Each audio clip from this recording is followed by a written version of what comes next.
Hello, hello. Um, Today might be a somewhat short stream,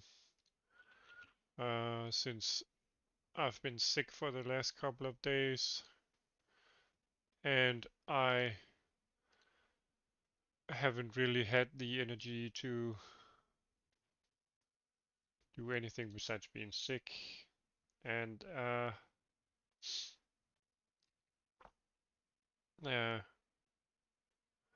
hello, what's up?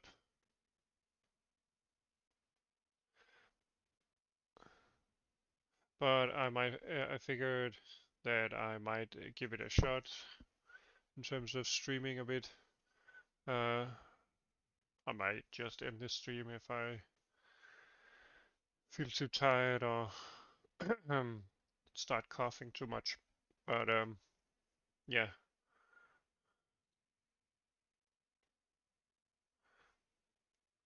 Um, so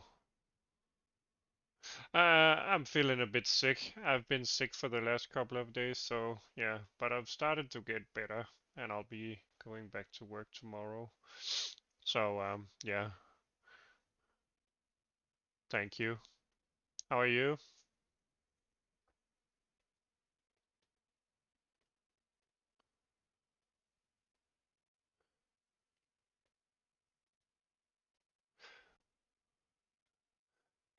Yeah, the last stream I worked on or rather celebrated that the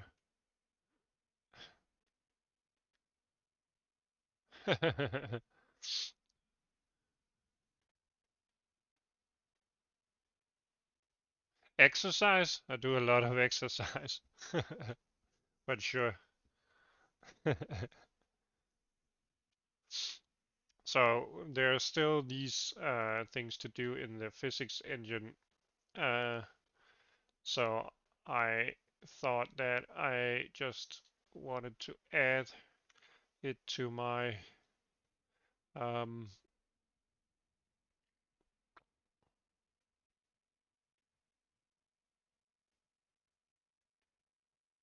uh, I already added that. We need to add a sleep function, but I'm not gonna do that today. That's a lot of work. So yeah, I'll diverge into something else. Let's see.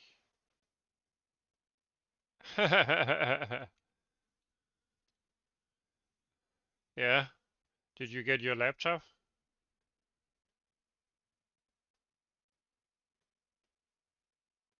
Let's see. I think that's it. Because, not yet.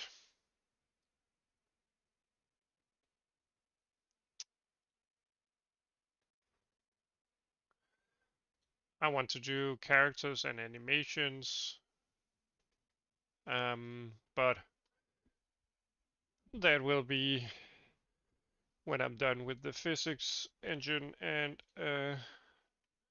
yeah, today I'm gonna focus on UI stuff slash uh, UI stuff slash HUD elements. Um, so during our render step, we do different stuff. We need to add a separate pipeline for that. Uh,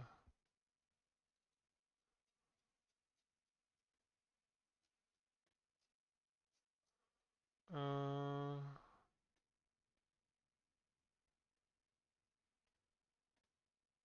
uh, no, I'm not that good at physics. I have a basic understanding on what's going on, but I wouldn't call myself good at physics.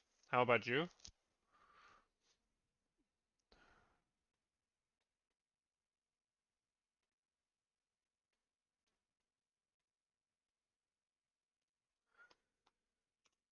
Let's see. Let's see. Pipeline. State object.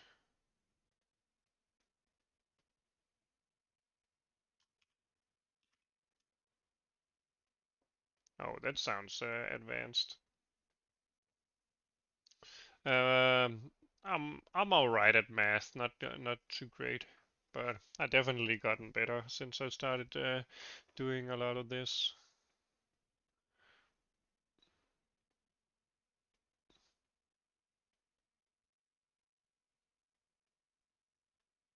No, I don't use WhatsApp,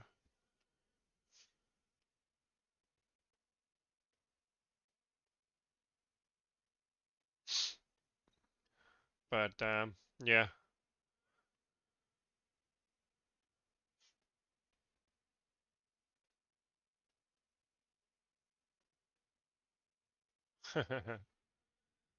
Yeah, I'm sorry. I'm not gonna give out personal information and so forth in the stream. Yeah, I also opened the Discord server. Uh, I'll add it to the bio after the stream.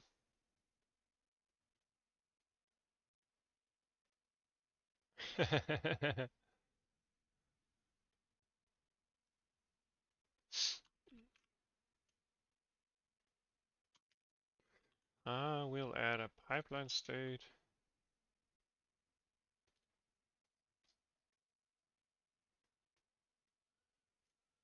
Objects.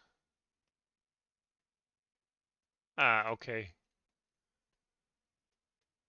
I guess it can be like that.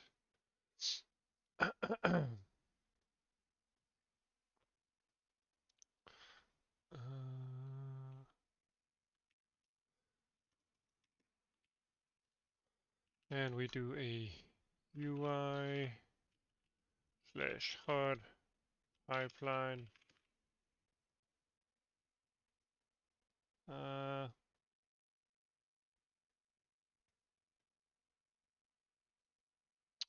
and let's do 16 bytes since we're gonna use 4 floating points.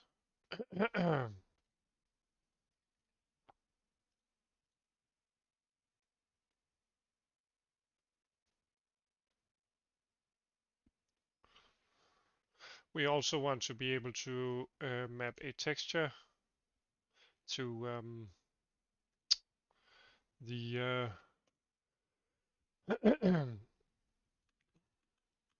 the the thing we draw to the screen. Let's see. For instance, if we decide to uh, type or rather draw a letter or a number, we need to be able to sample the specific texture for the for the text. Let's see.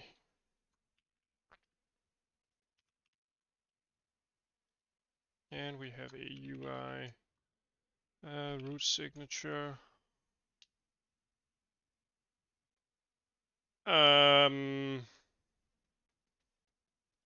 I think a lot of it is quite verbose right now, since we're just doing things to get up and running, so to speak.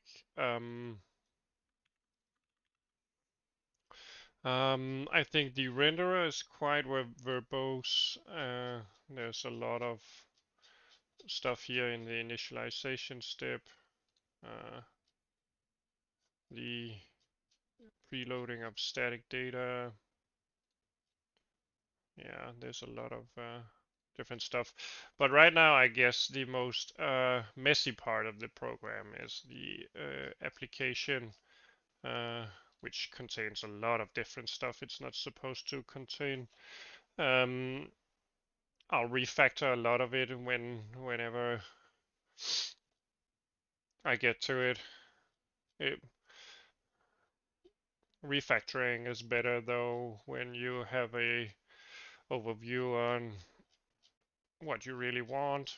As long as I'm doing a bit of procedural programming, I don't think I'll run into much trouble refactoring it eventually. But yeah,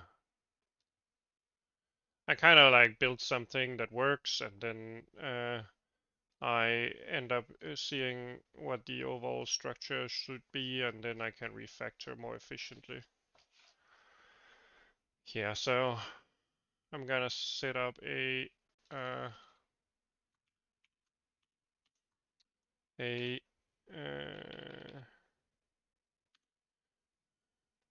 topology of triangles here.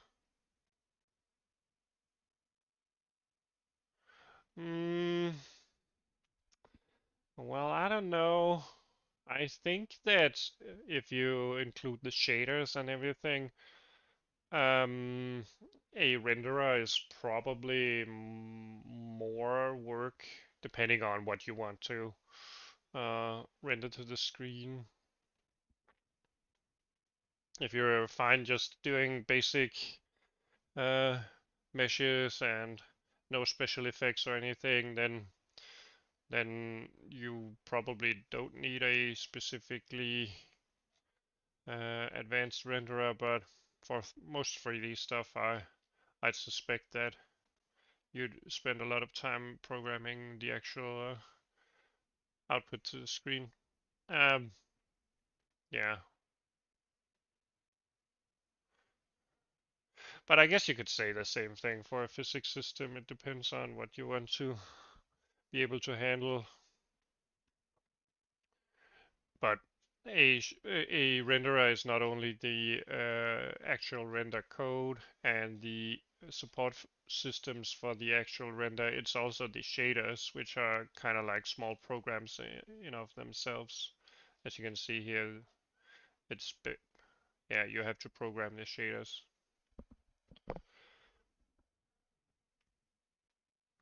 Yeah, I think so, but I'm not sure.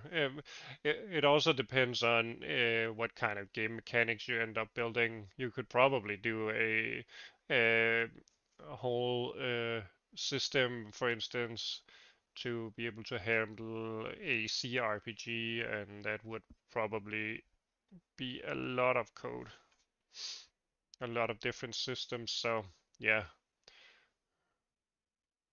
for the base engine without any mechanics or gameplay, I think the renderer would probably be fairly big in terms of code. Yeah, which games?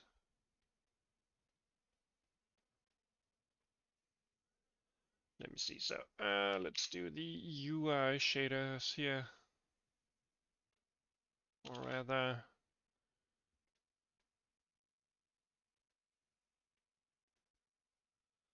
mm,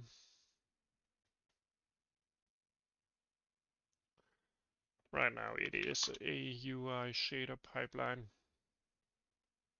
So let's do that. I'm just gonna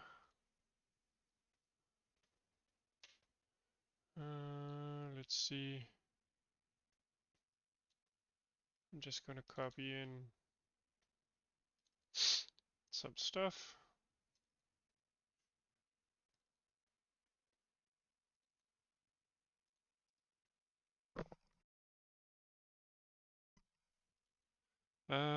We need a vertex and pixel shader. All right.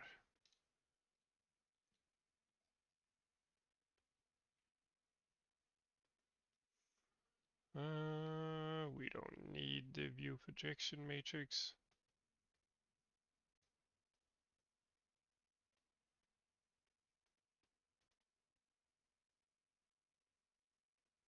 All right. That sounds interesting.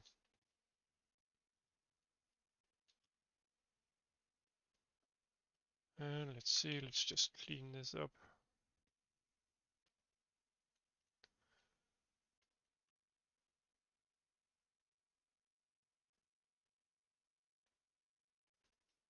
Oh, that sounds like a lot of fun.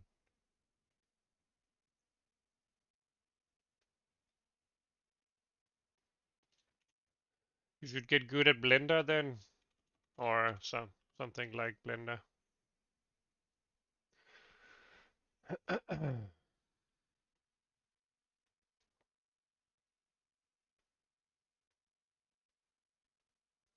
Let's see. Oh.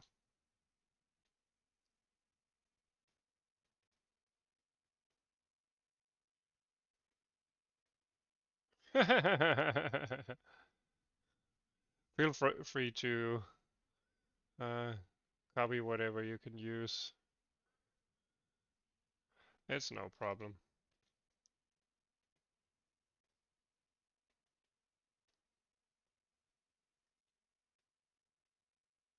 No, it doesn't matter. No, it's fine. Uh,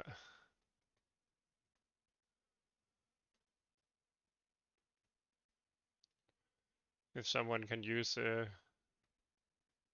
some of what I do, it's fine with me. I guess when the project gets further along and we start building some gameplay, I'll probably make a GitHub repository. Uh,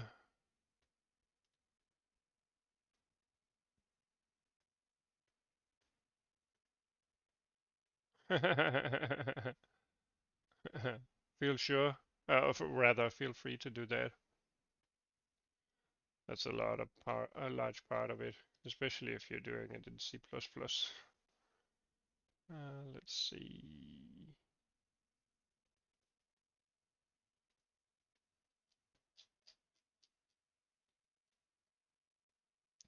So we want an input.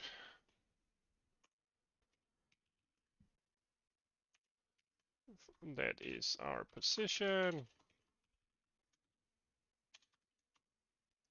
And a color. Wasn't that what we set it up to be? Yeah, we can do it like this. Keep the position information together. Excuse me.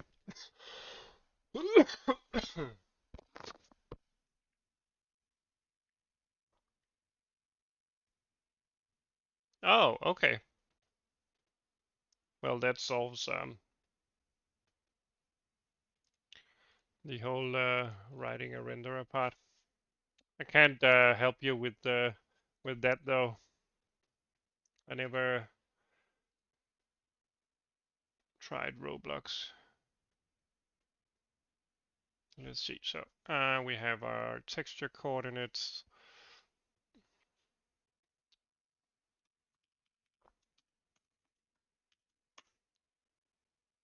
I don't think I need to learn Lua.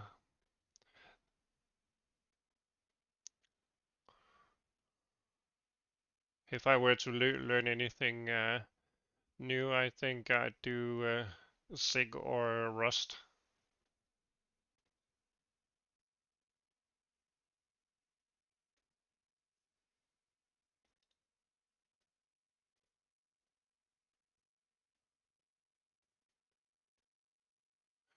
So we do, let's see.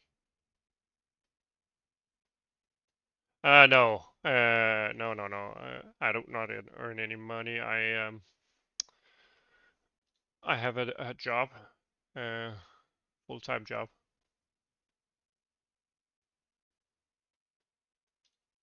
I know Java, Java,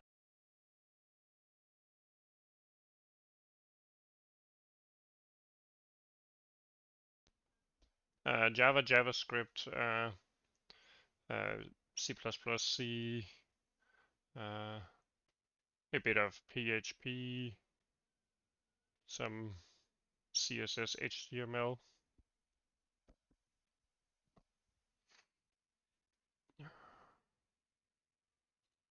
C Sharp, of course. Yeah.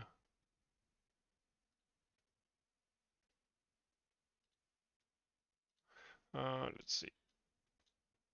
So we do the color here. Whoops, that's the UV. And let's do color.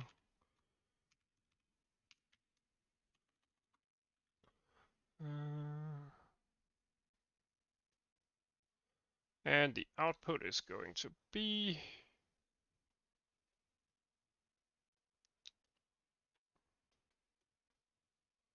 the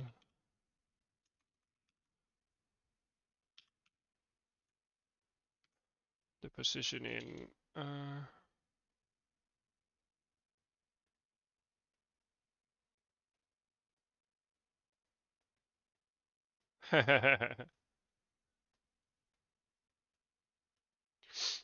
yeah, I did build Android applications not too long ago, but yeah,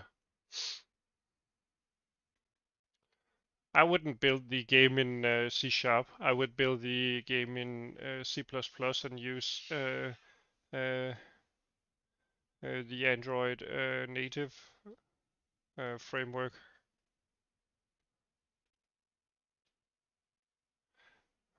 C Sharp is too slow for me, and I don't like the garbage collection.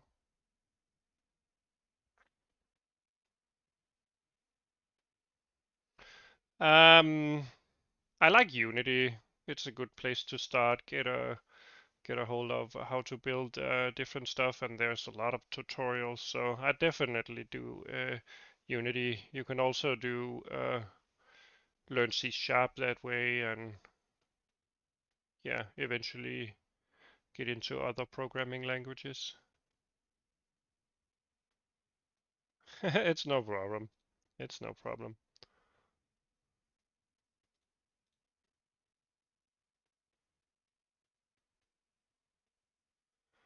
Let's see.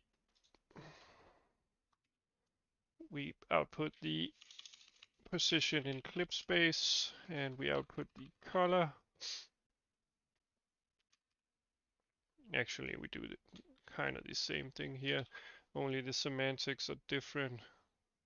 And then we do the we transform the UVs here.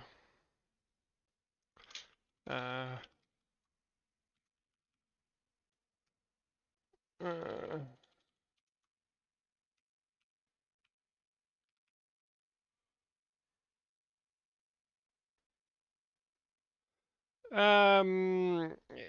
it was a couple of years ago. I wanted to learn how to build a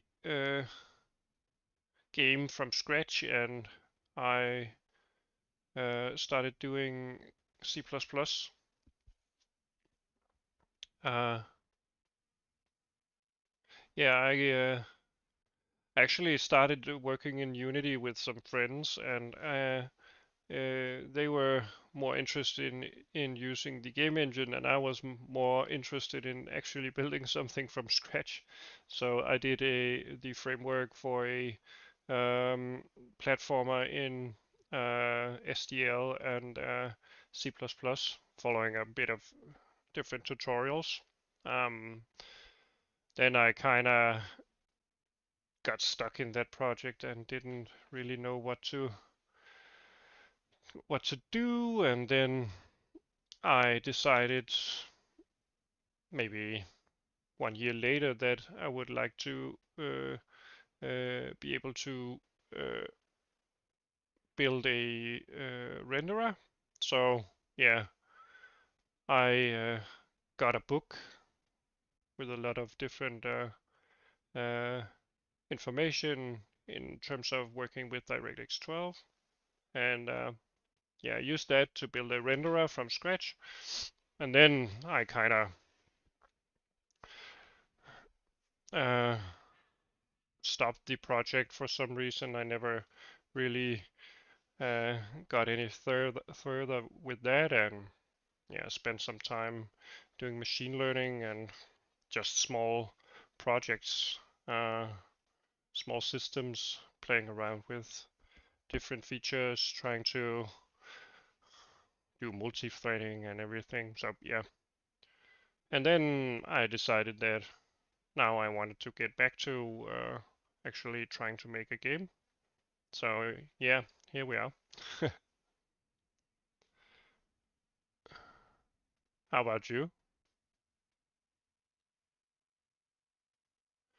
All right, so I've kind of set up the data structures flowing in and out of the shader for this pipeline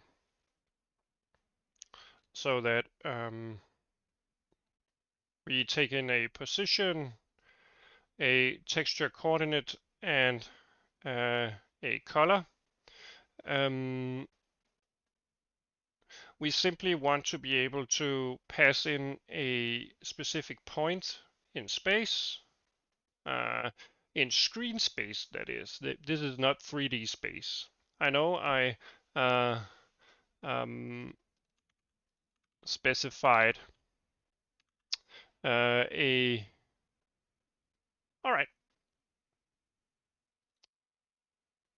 I know I specified a for floating point value as the position that is with inspiration from Brian Sassoft and his tutorial on rendering characters to the screen in DirectX12.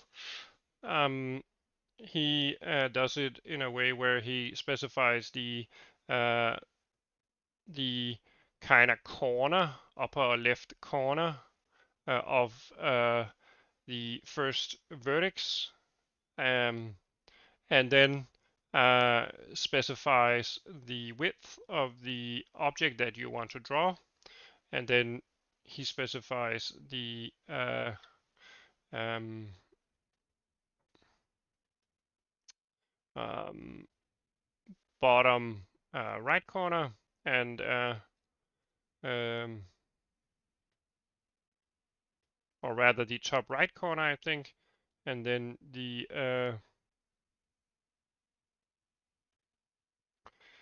height, I think. Is it true?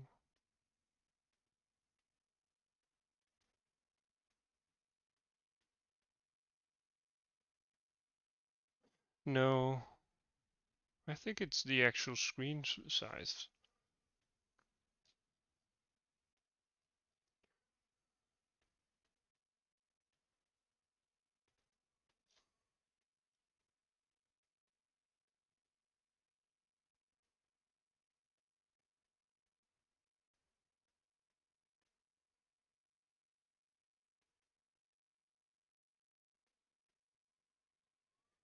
Yeah, I think it's the screen size. Anyway.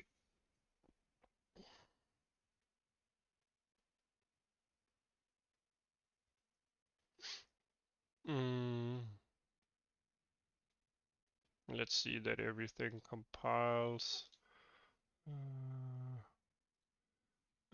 We will do this as the vertex shader output. Let's see.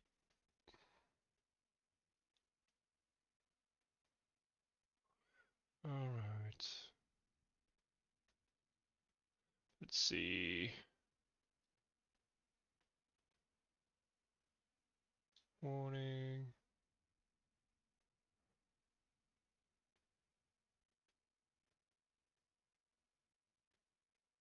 Yeah, so we need to do some initialization. Yeah. Let's just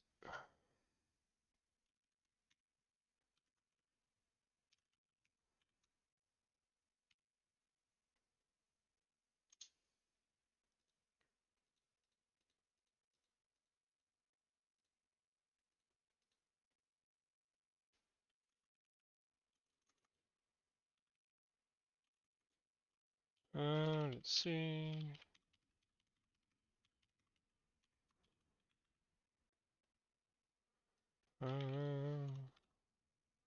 And we do UV.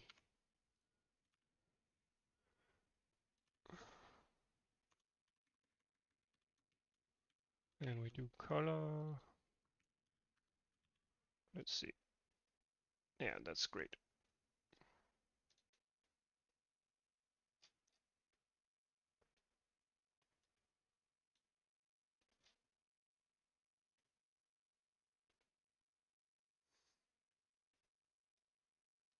All right.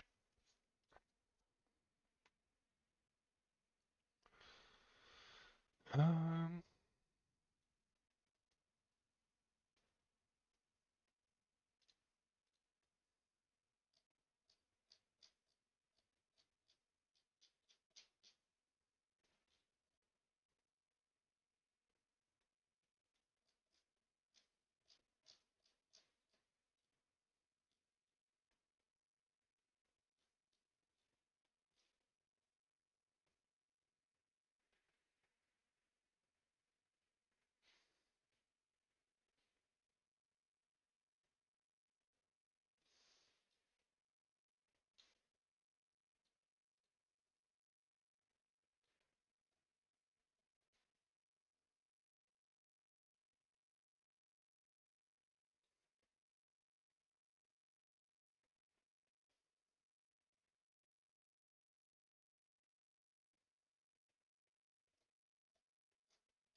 and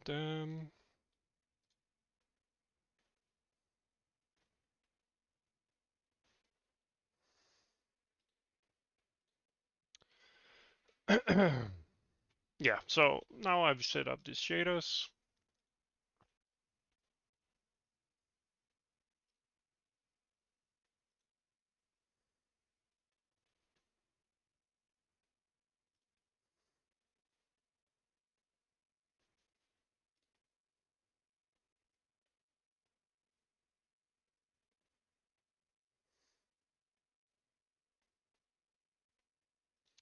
Um,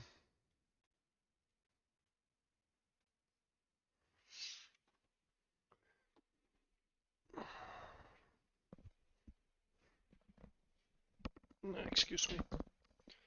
All right, I've set up the shaders. So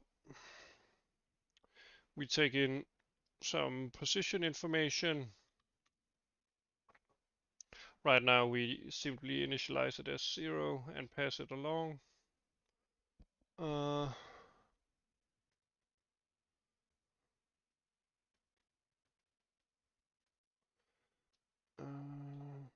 I think due to the padding stuff, I'll arrange it like that. Uh,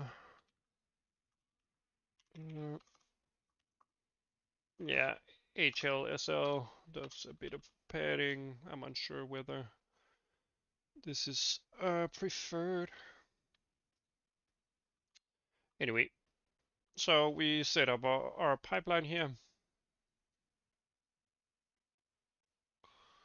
Uh,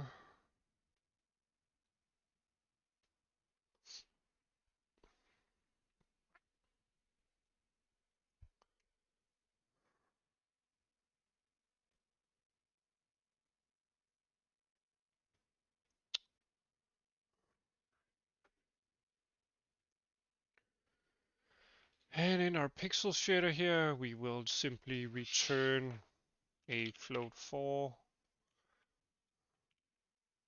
Whoops. With a color of white. We will do that for every pixel that gets kind of uh,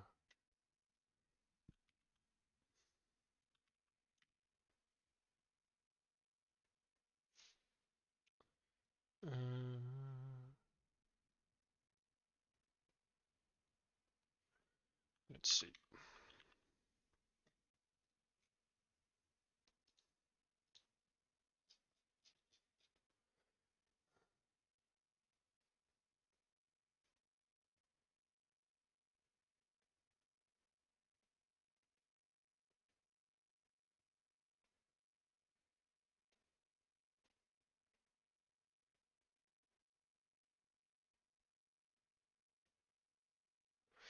Um,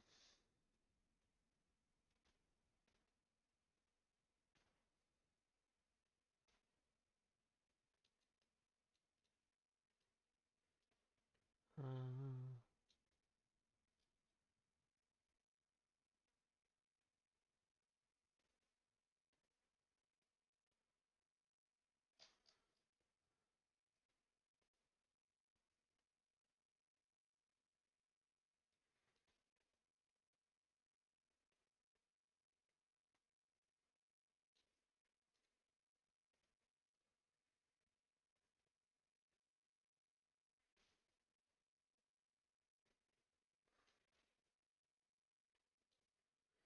um, let's see. V position macro in HLSL, or rather semantic. Uh, SV position.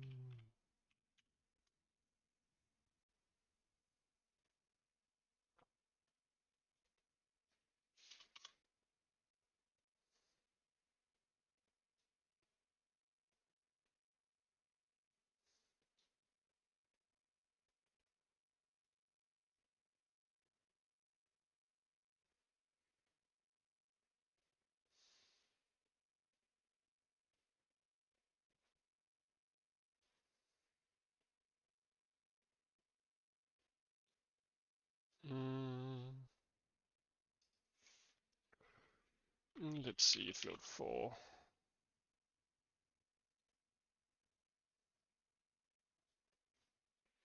Let's see.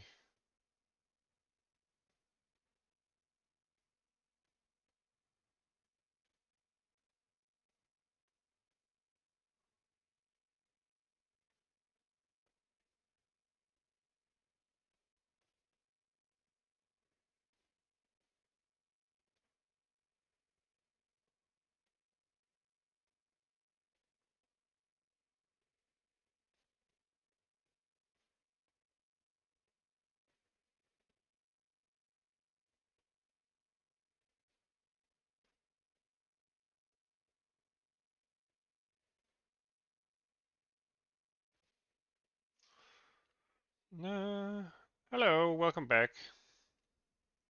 So if we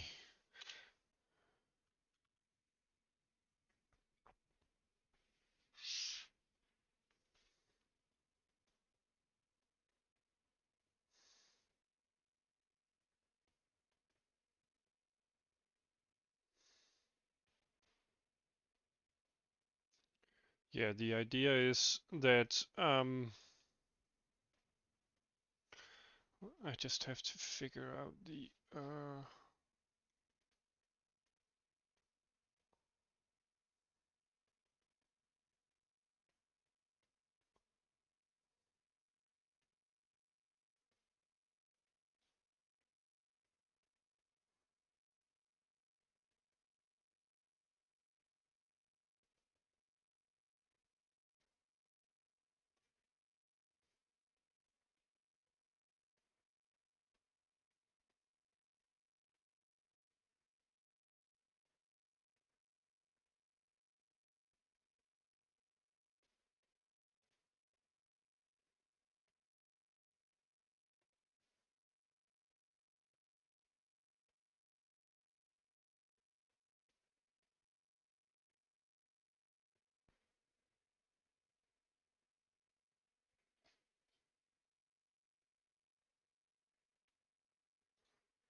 this screen space coordinates.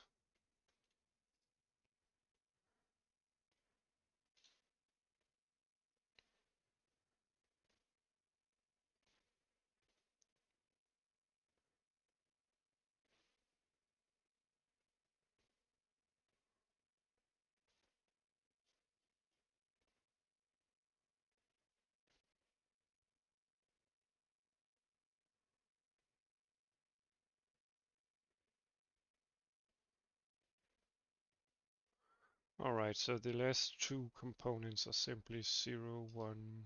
I'm not sure whether.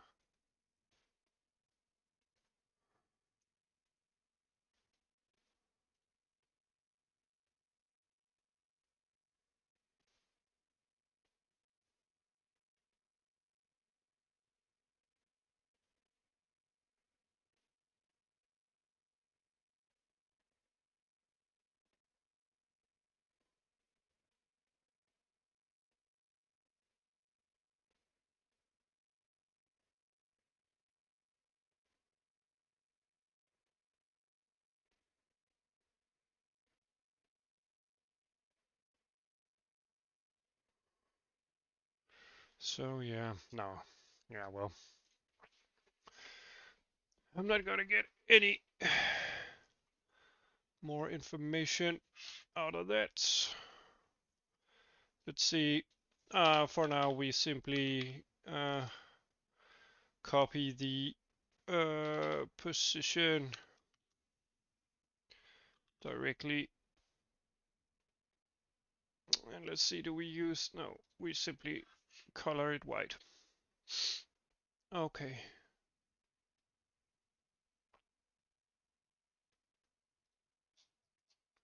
In our renderer, we will want to create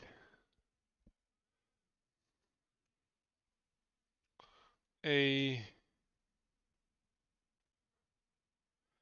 yeah, maybe we should start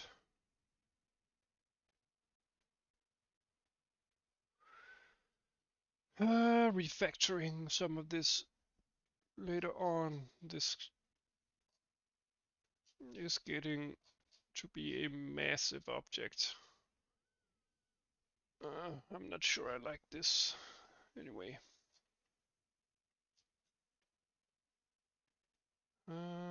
Let's see, let's do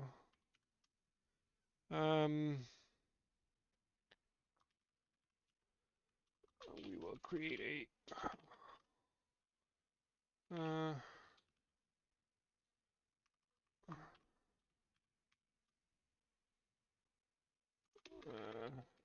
vertex buffer UI. Yeah, I know the naming is kind of messed up.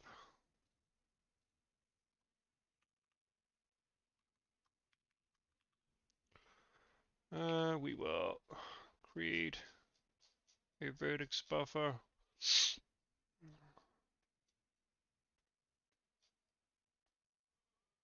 All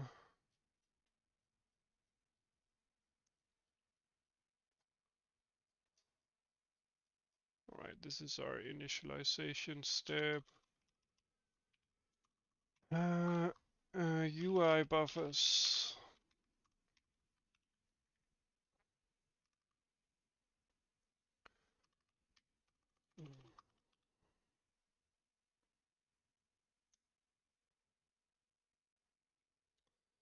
Um,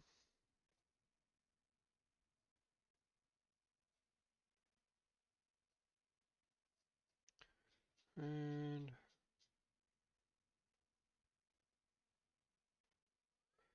I'll have to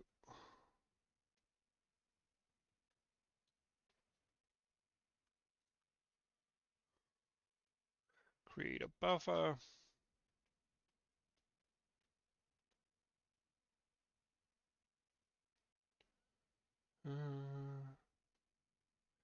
I think I'll create it in an upload heap for now.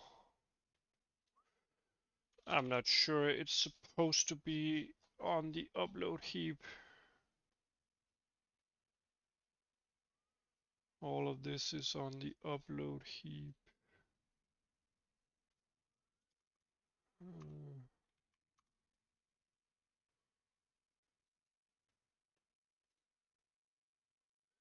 I mean, do we really want to?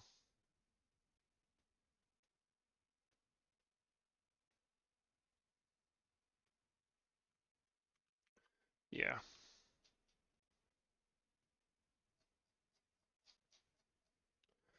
I'll simply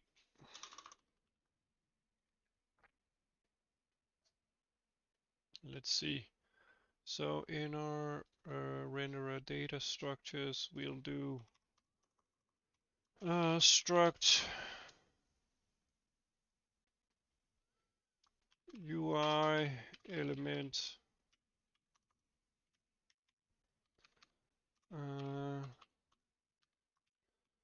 GXE float for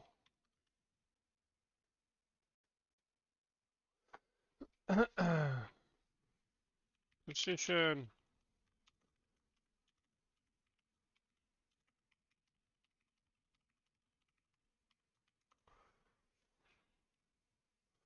and the GXE float for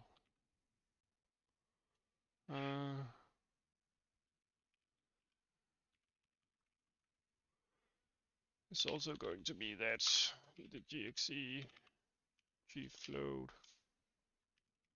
or color is going to be the white color composed of coordinates in screen space and 0 xy.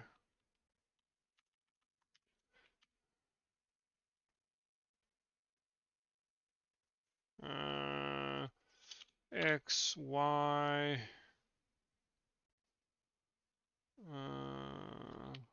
Let's do this for now.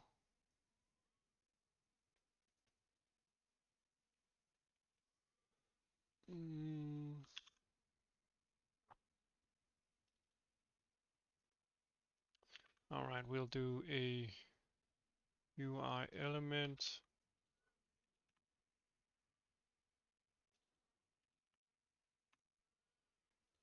Let's see.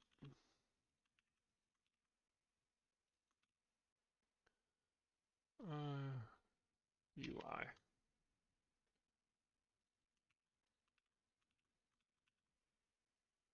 Let's see.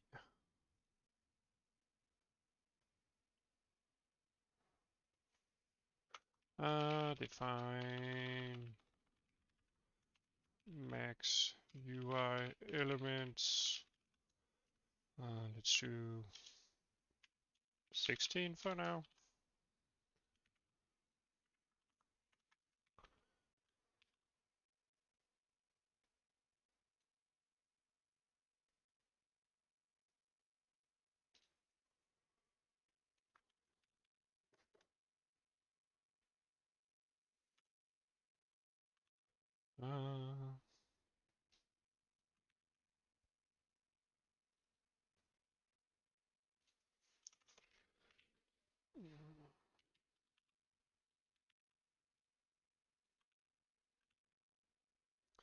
All right.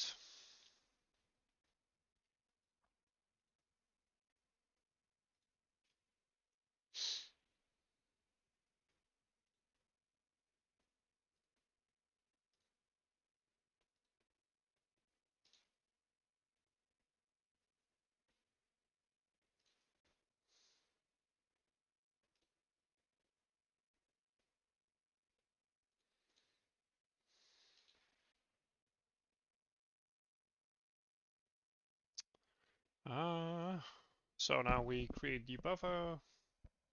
Let's see if everything works as it's supposed to. Let me just copy the shaders for the NVIDIA Insight version.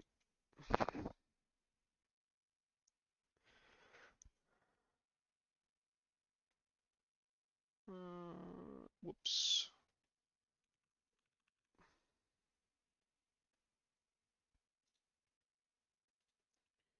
All right.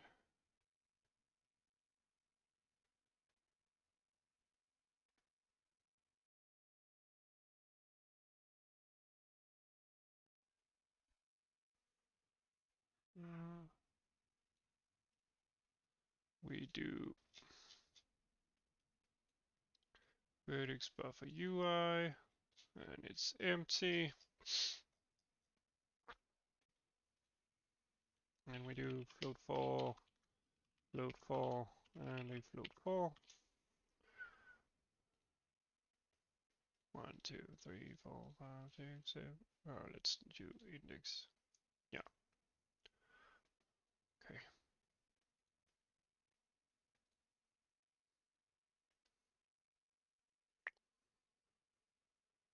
I don't know. Does it create? No, it doesn't make an error whenever I close it like that. I think I need to do a lot of cleanup.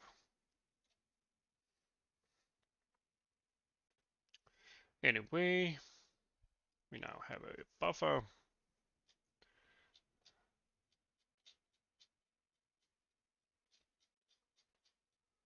And we can simply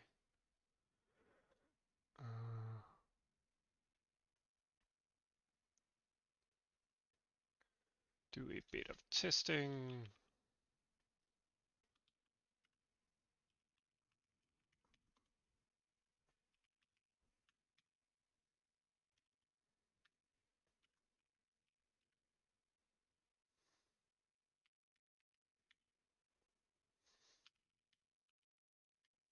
Let's just do that for now.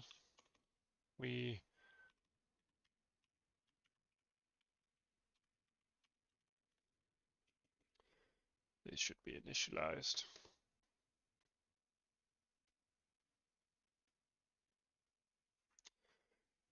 All right.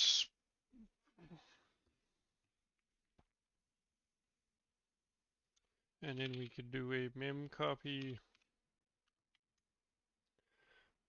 Get our vertex buffer UI. Get memory.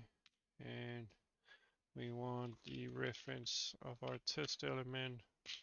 And we want the size of a UI element to be copied over. And let's see, well, that should be it.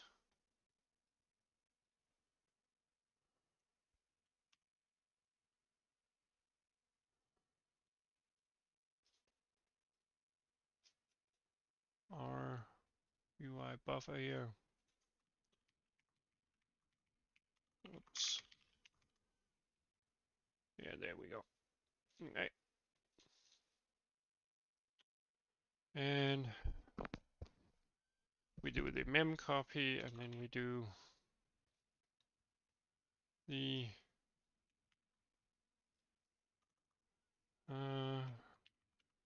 UI drawing.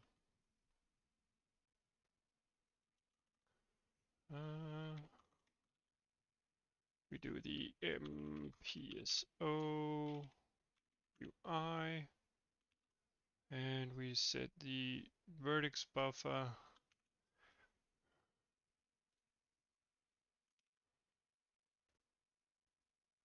to our UI vertex buffer view.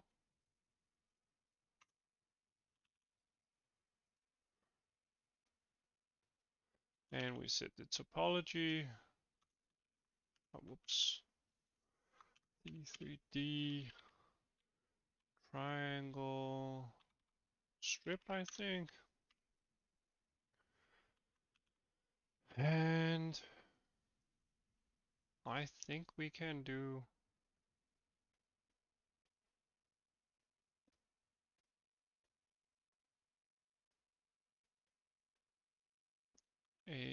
a draw instance. Let's see, does this bug out? It does.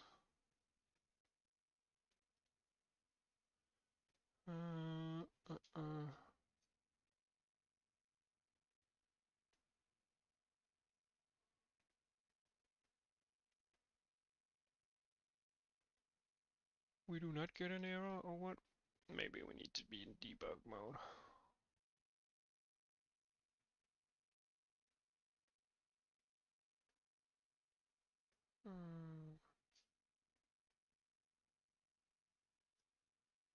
Nope.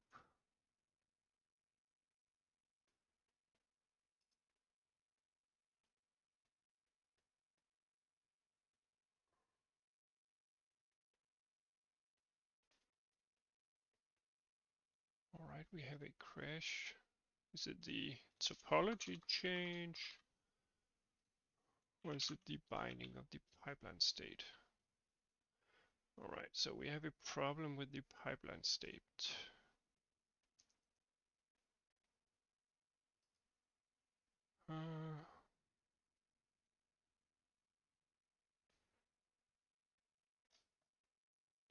Is it because our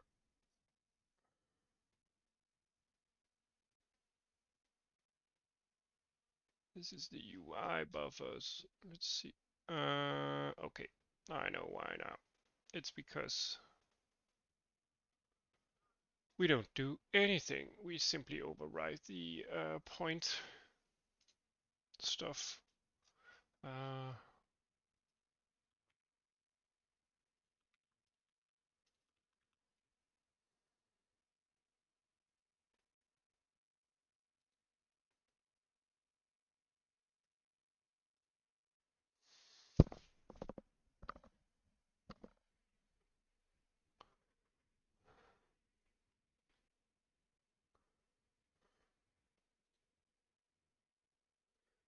let's see. All right, everything is set up. We can bind the pipeline.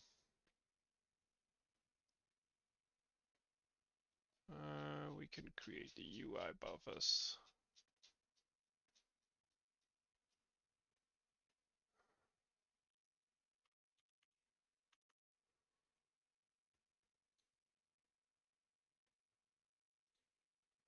We can bind that. Let's see. But we don't do any draw calls. Let's do a draw call. Draw instanced. Vertex. Instance count 0, 0.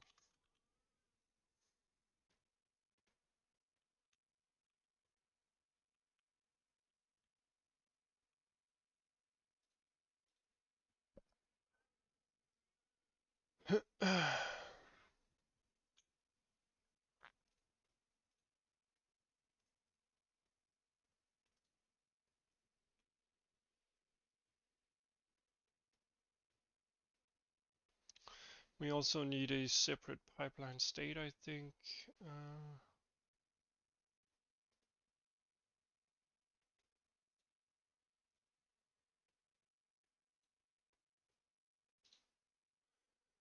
All right, let's see.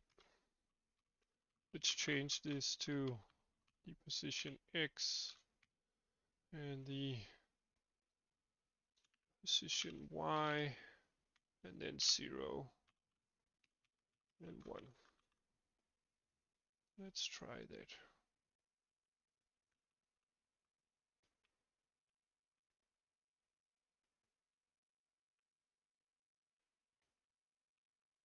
Nothing is really happening here.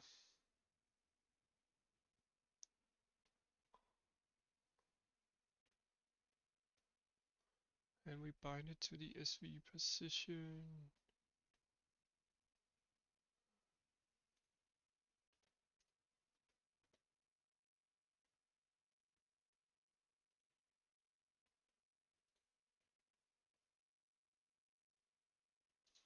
And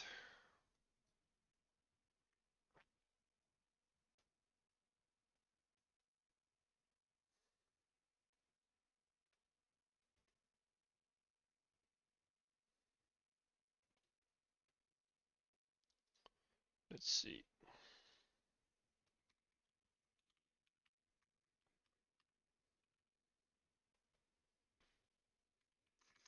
Let's do 0.5,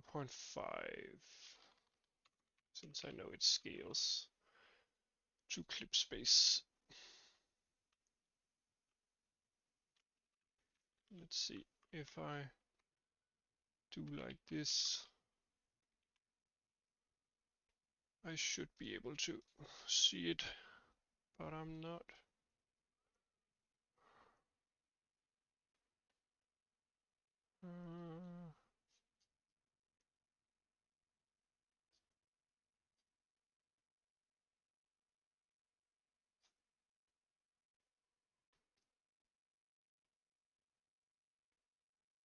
And for each pixel, we simply output the white color. And in here, I return that, and I pass in the information there.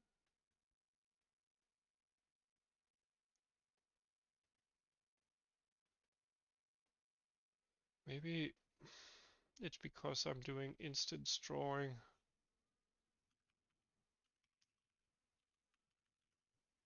Let's do SV vertex ID.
Let's see.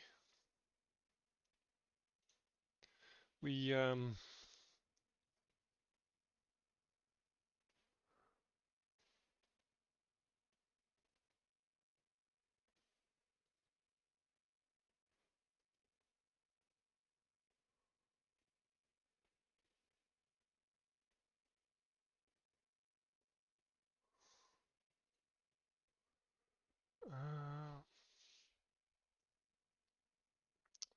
maybe we want to clear the depth stencil. Let's just try that because we do not want any depth information.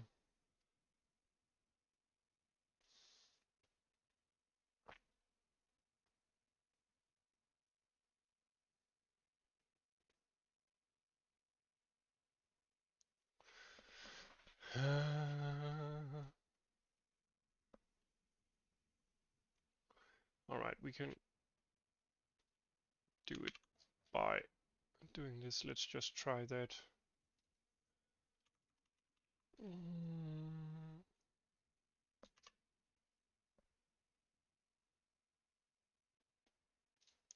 Let's try clearing the depth information.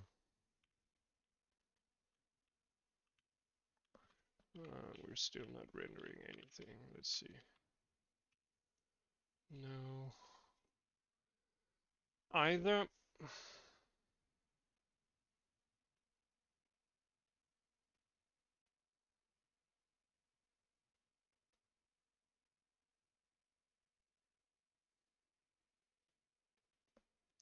Yeah. Maybe I try another draw call. Draw.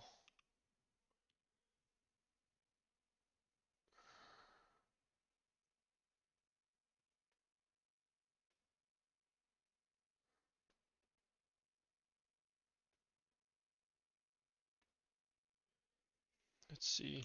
I mean,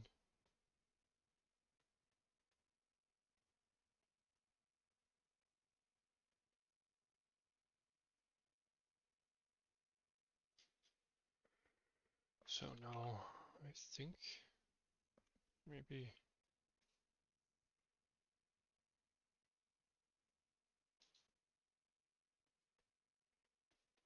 So our vertex shader.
Let's do a test where we simply set this to 0.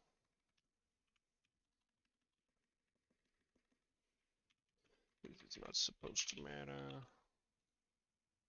I think 0 is in the middle of the screen.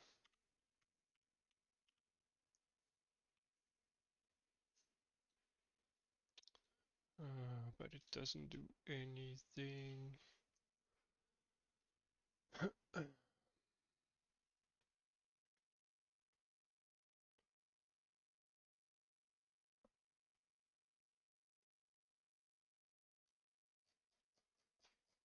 Let's see, maybe it's our pipeline.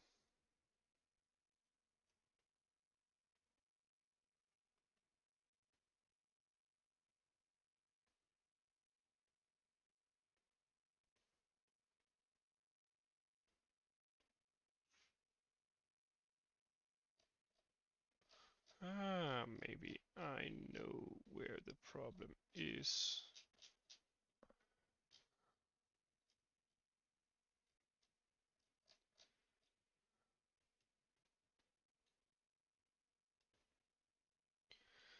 Maybe it's in the input layout.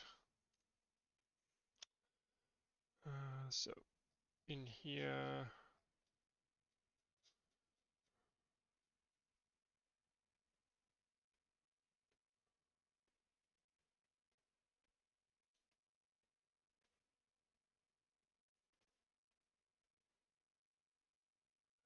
all right, let's do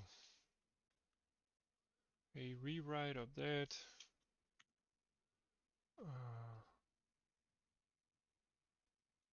Let's see, D3D12 input classification.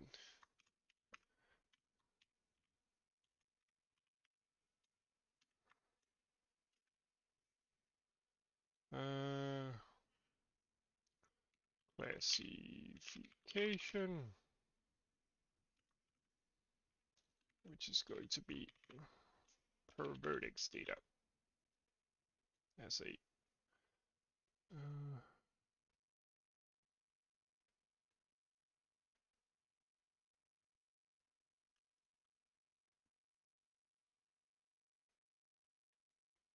yeah, this is just an enum, so we can simply copy it. Let's see.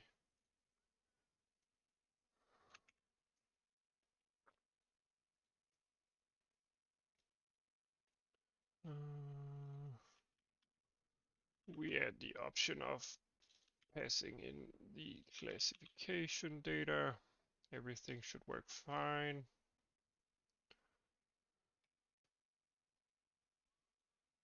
But we want to run this per instance, so that we simply, for one vertex, are able to create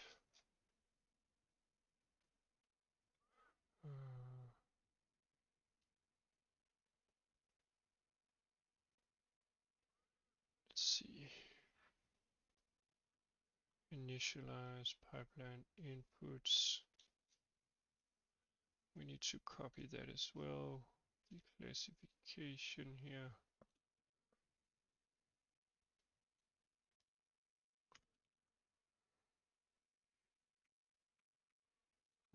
Let's see, and we look up the initialization method here, where we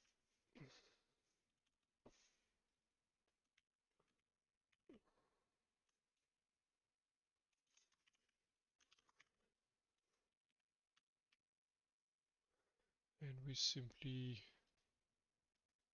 copy that. We do have a constructor that does exactly the same. There we go. Then the classification.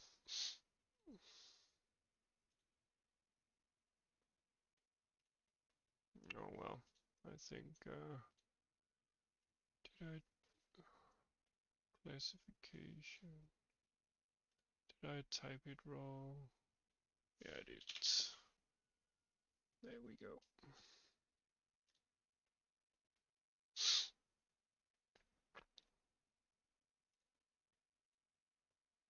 All right, now we're able to specify the classification D3D12 per instance data.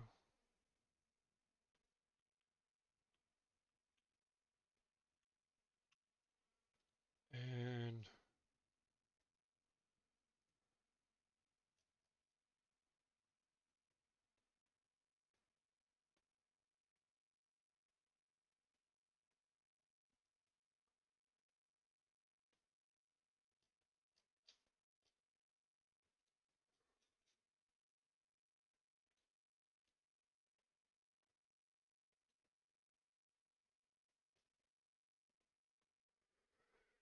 let's see.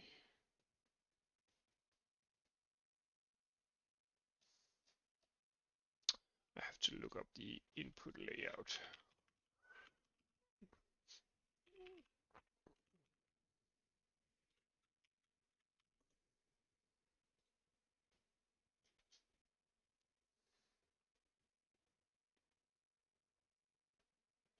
Instance data rates too.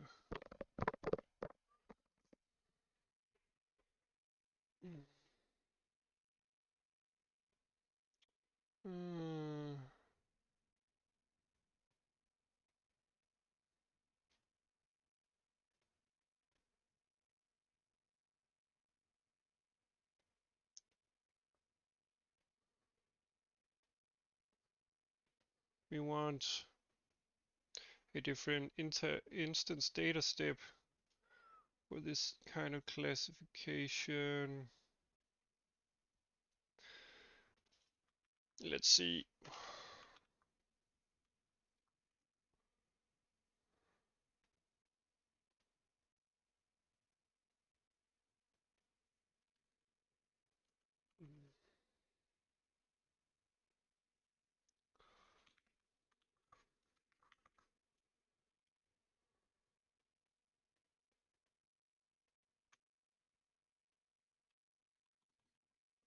Zero or one.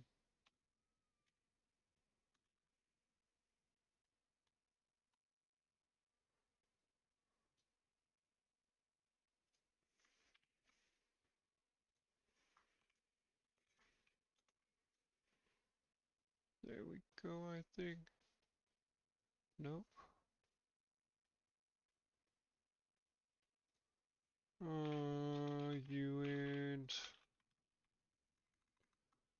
Uint.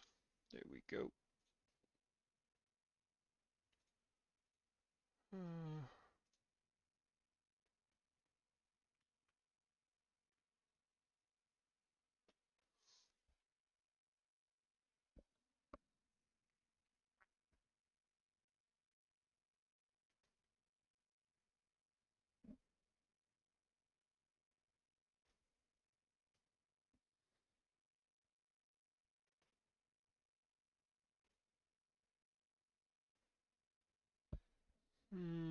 this shouldn't change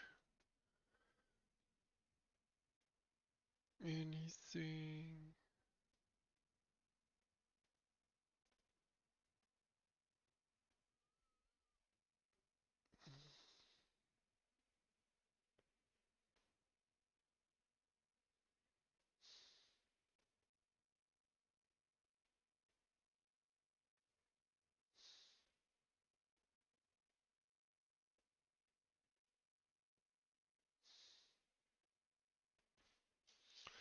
Let's see. Does it still not work?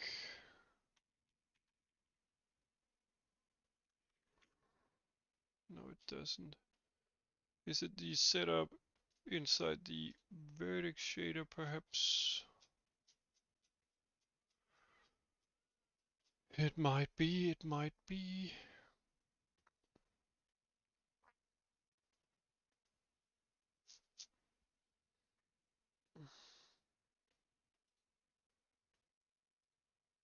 Let's just try assigning the vertex ID to the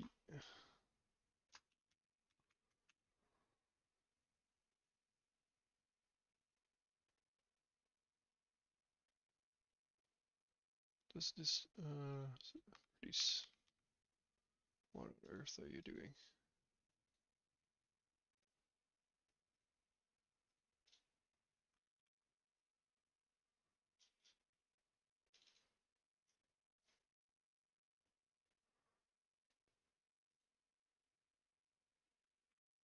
No, it's not that. Let's see. Did we?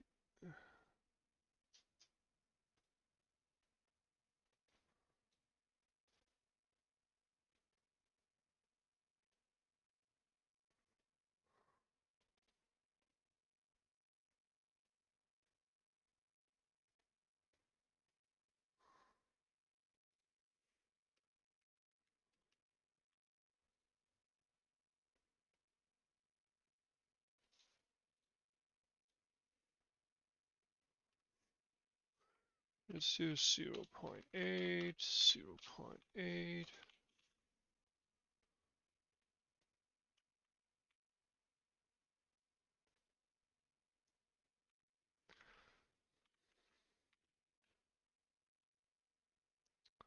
Well, that's curious.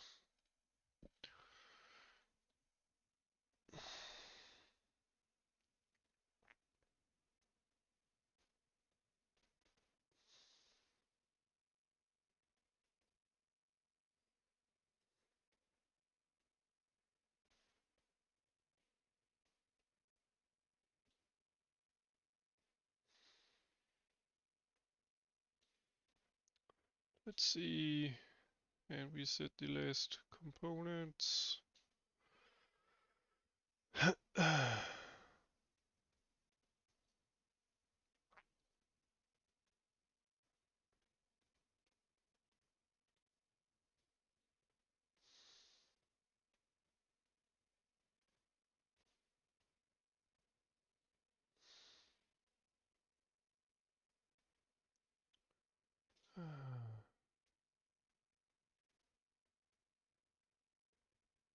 Well, the data is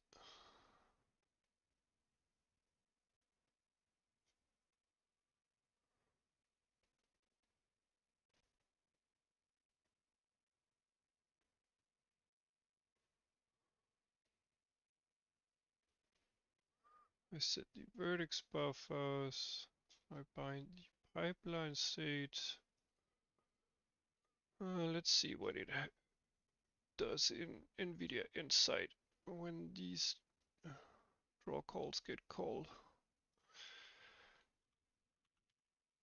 Because I think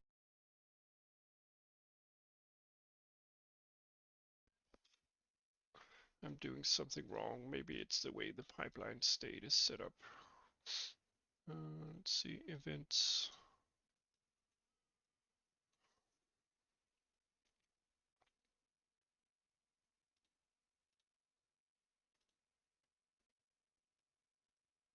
So we draw something.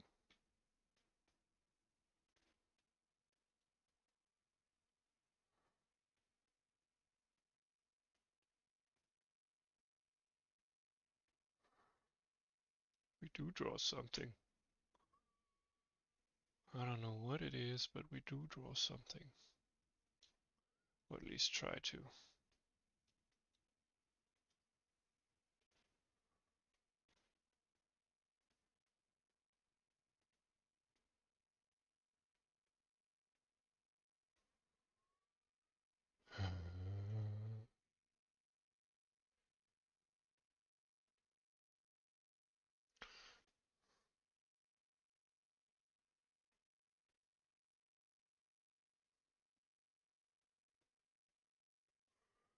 Huh. Curious.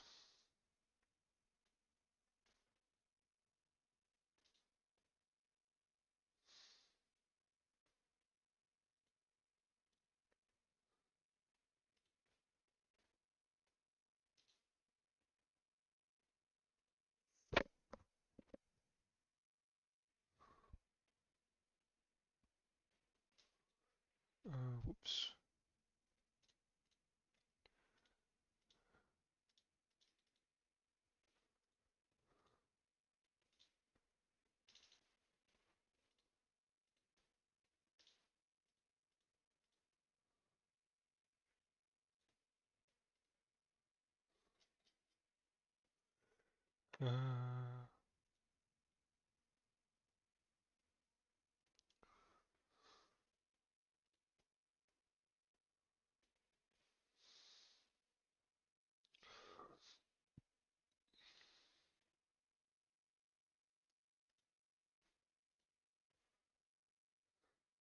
Hmm. So something.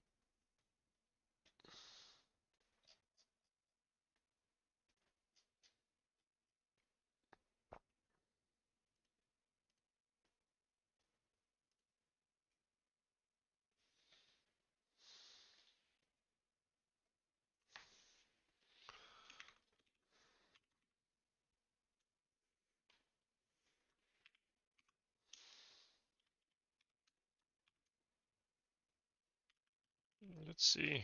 Does this crash us?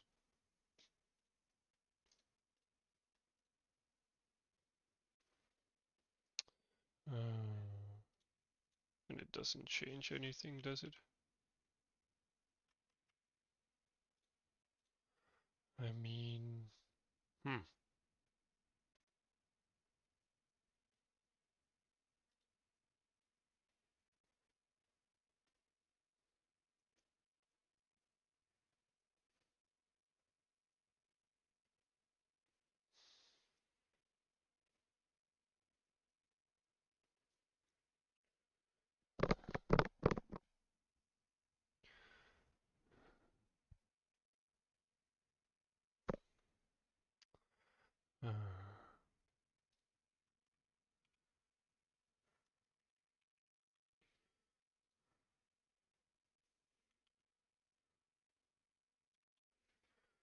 Uh, nope.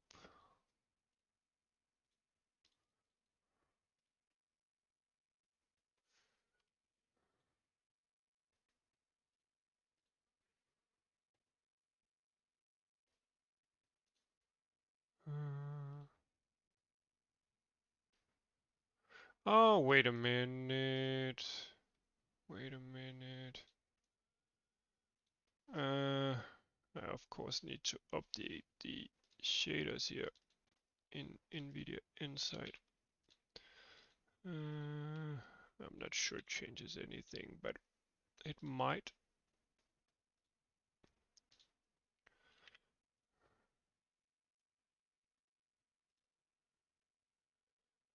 Hello. I'm not really working on the physics. I'm trying to get some UI to render.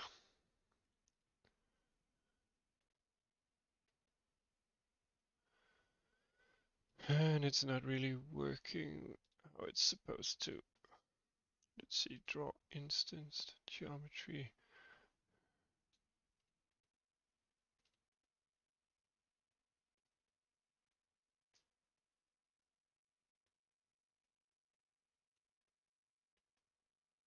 Huh.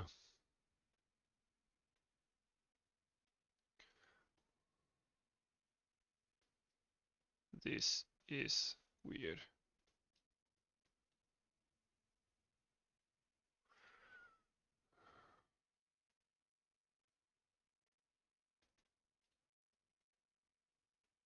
Vertex shader.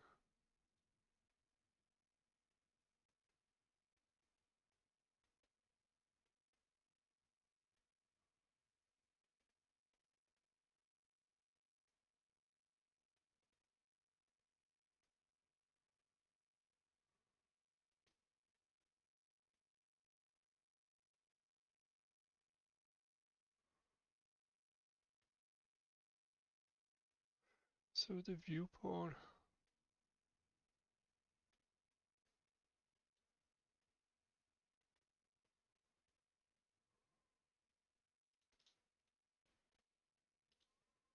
Uh,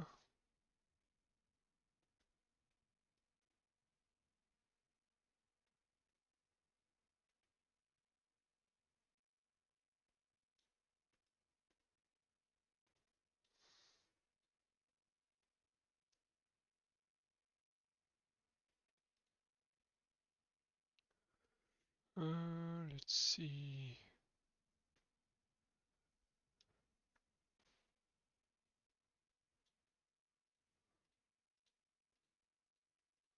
So we first draw.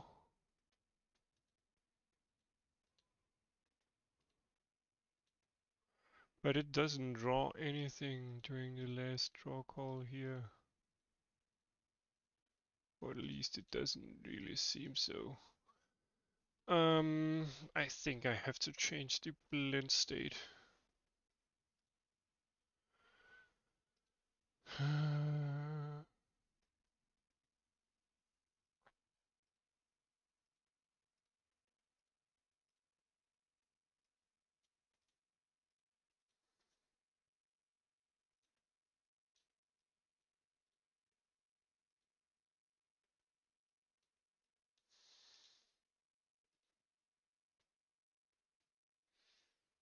Yeah, I think I need to change the blend state for the...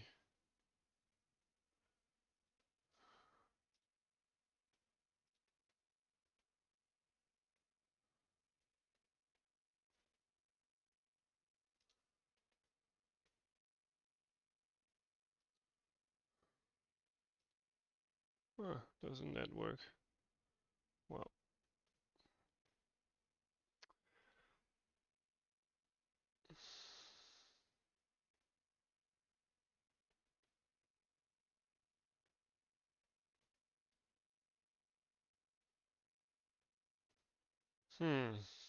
yeah, maybe the pipeline state is not correctly set up.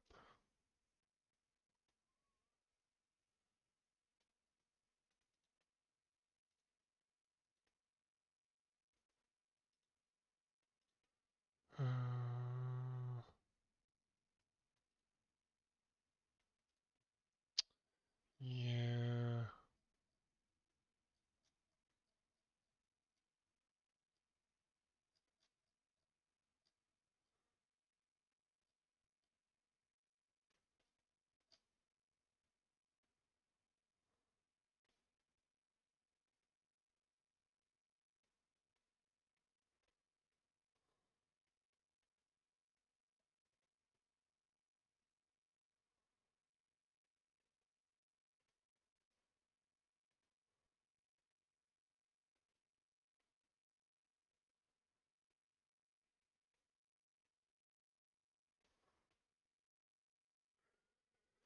Let's try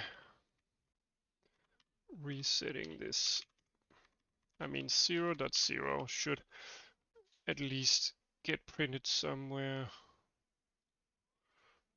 or rather drawn somewhere. Uh,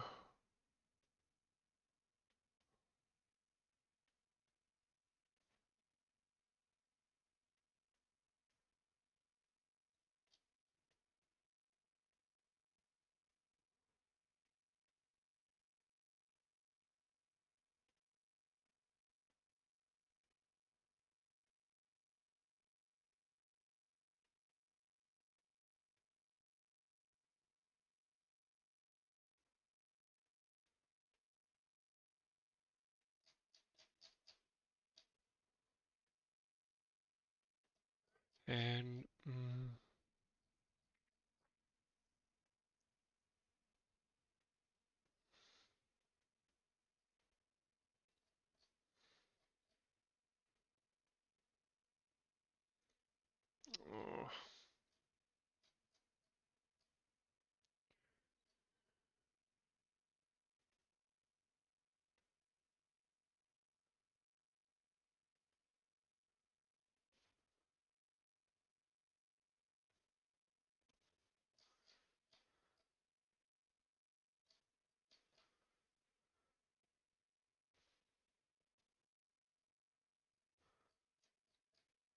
I think it might be the blend state.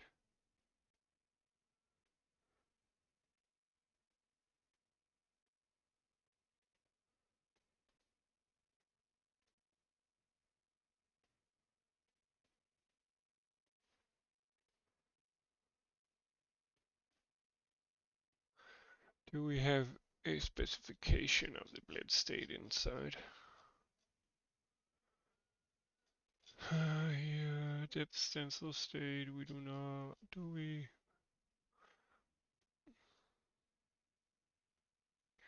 False.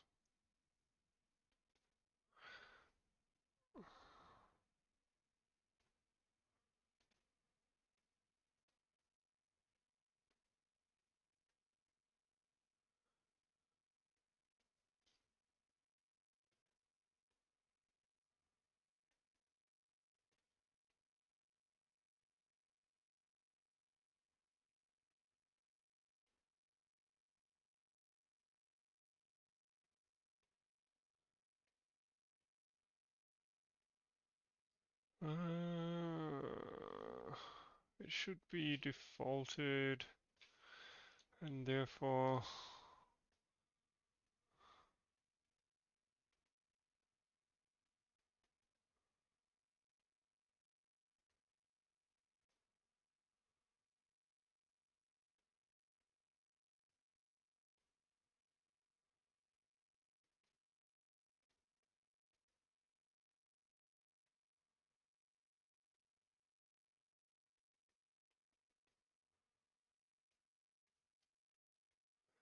I'm unsure.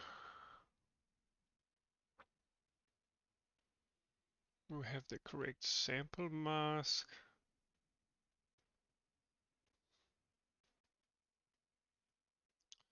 We have the right topology, I think.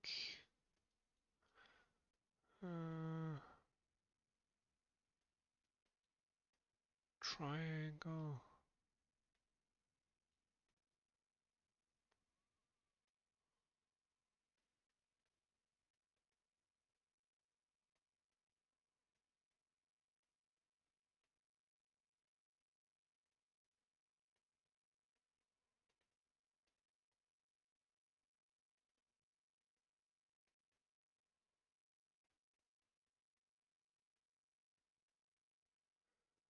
Let's see.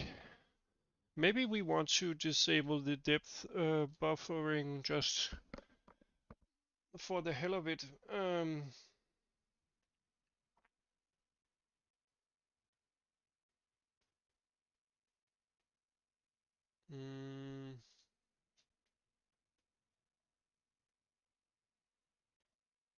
let's just set this to false. Everything will probably look weird, but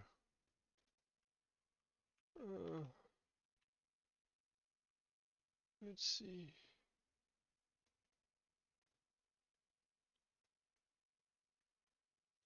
Still not anything.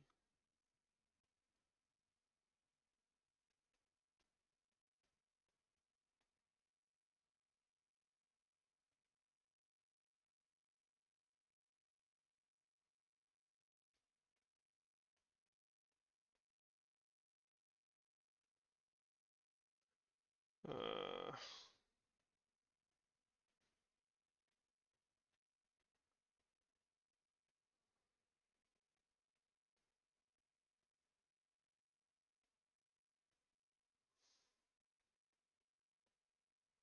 let's see if I change the blend state. Mm,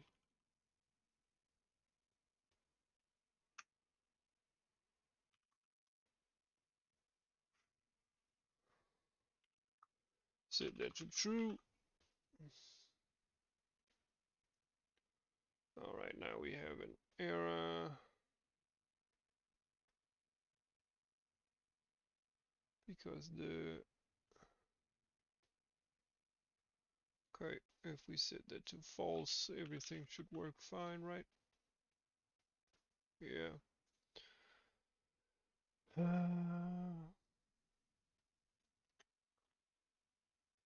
I mean, it should just override the pixels.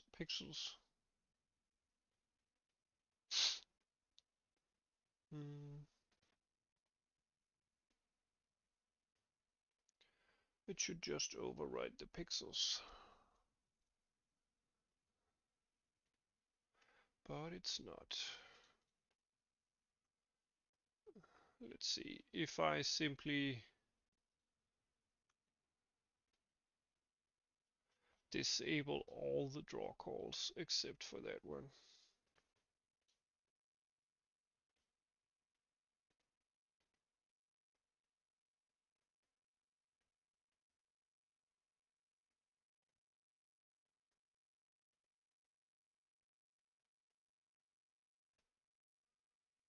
I mean, the buffer is set correctly. The pipeline state is set. Alright, let me just disable all the draw calls here. We're not gonna draw anything except for that specific thing. And I said anything, I meant anything except the coordinate system. There we go.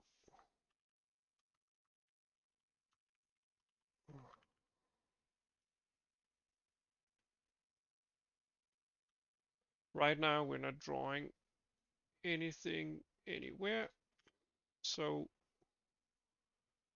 our draw call here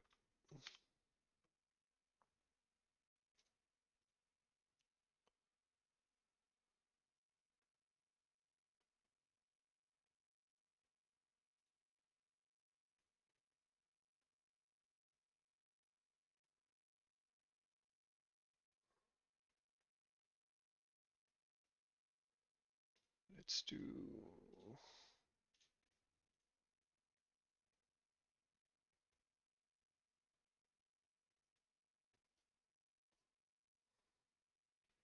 huh. So it's not because of the depth buffering, because nothing else got drawn to the screen.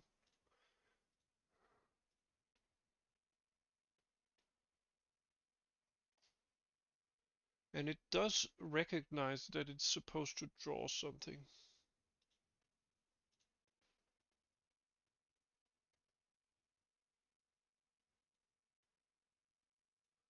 And the pixel shader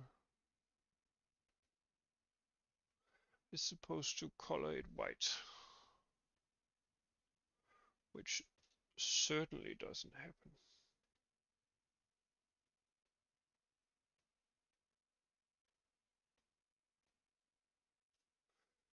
Let's just, for instance, do this.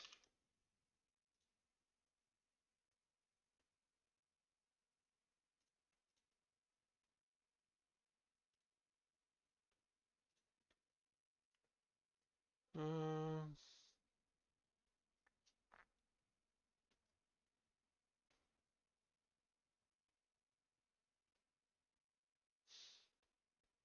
is it because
uh,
Let me see if I do 0.5.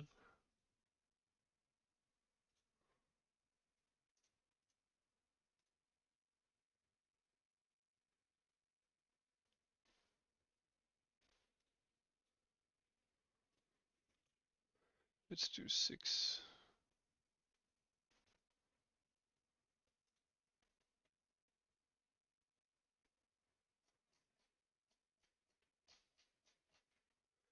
No, it doesn't work.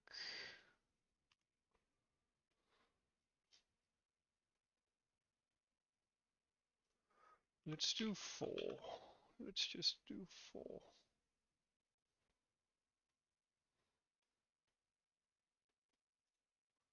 And let's do all of this before we bind.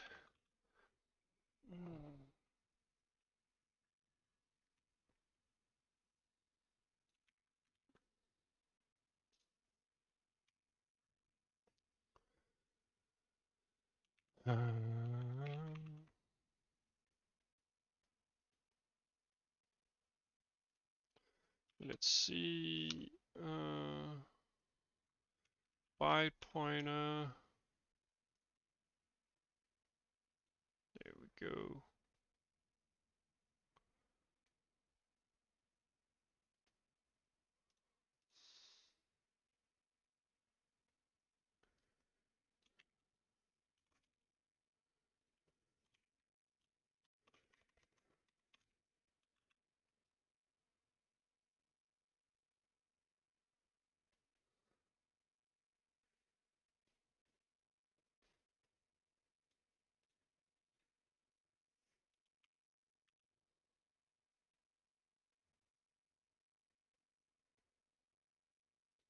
Oh man, I don't know.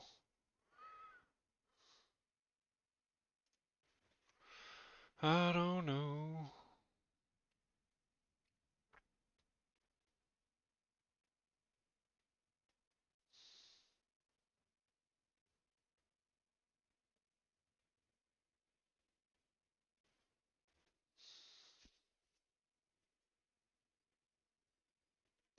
Wait a minute.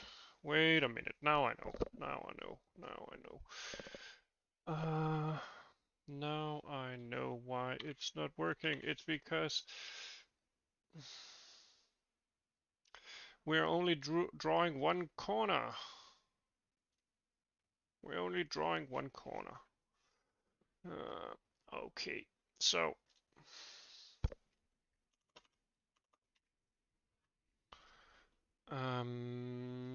let's do an int ID.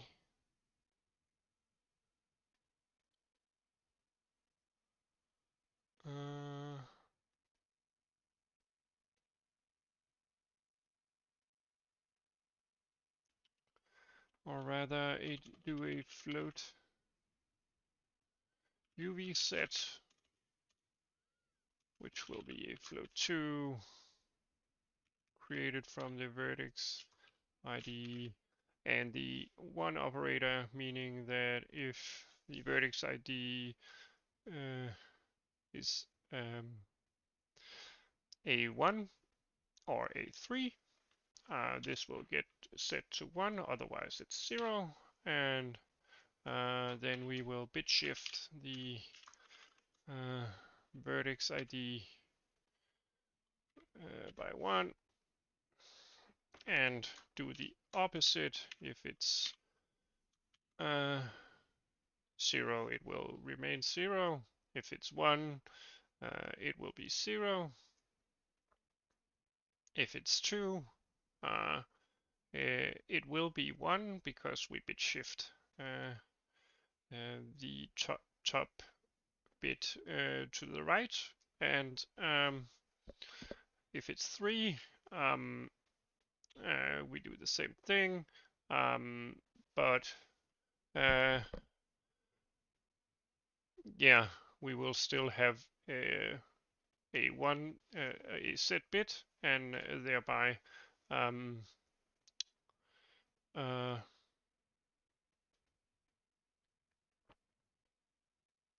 this will be set to 1. Courtesy of Brian Sarsoft. So ID 0 UV equals like that.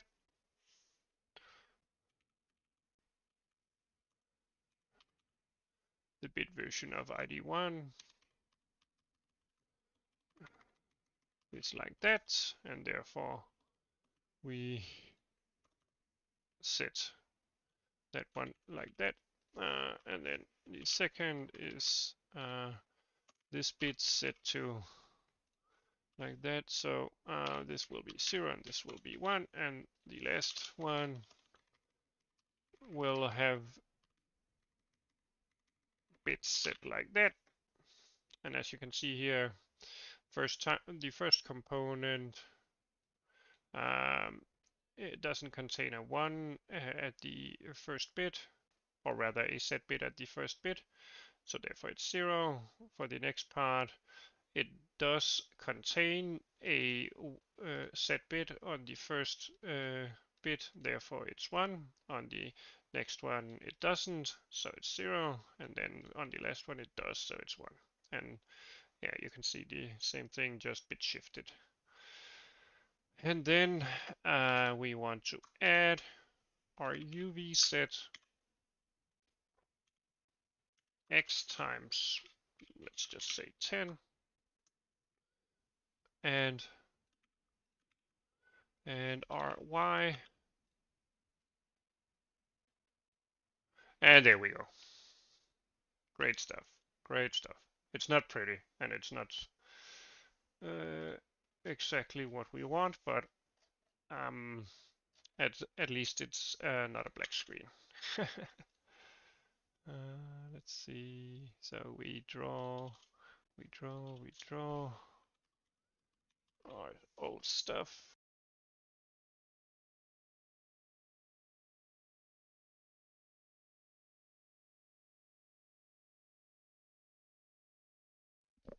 Yeah, it's because I don't understand instance drawing that much without an actual buffer of vertices. So yeah, it's not great. I think that we overwrite by, let's see, if I simply in the renderer swap back to doing only, oh, I only do one instance, but I change this. Well, let's try removing that. Well, it's not great. This is definitely not great.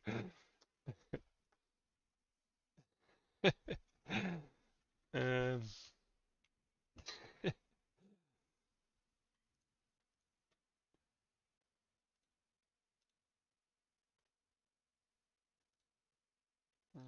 let's see.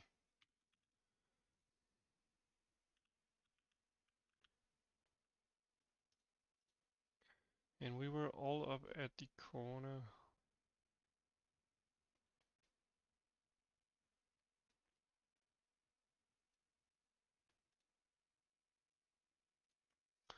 Let's just do like this. Well, that doesn't work.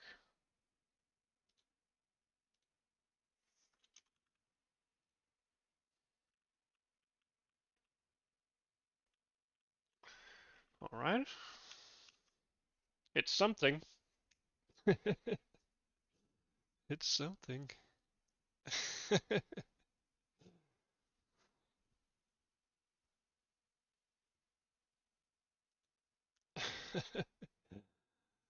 uh,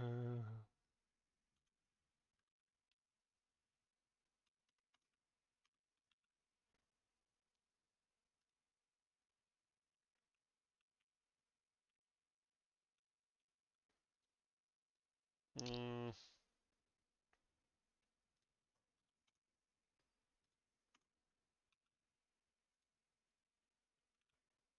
it doesn't really change anything, it seems. Doesn't really change anything. But yeah, so far so good.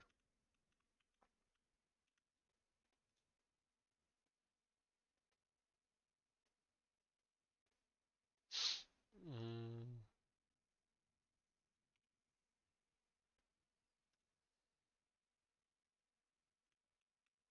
I think this is the center. And then if we do a negative value here, it will flip. Nope, it will not flip. Why is that? Why is that? Hmm.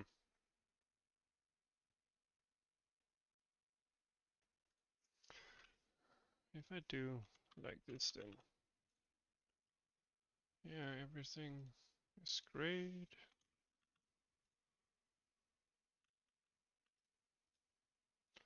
I wish I could debug the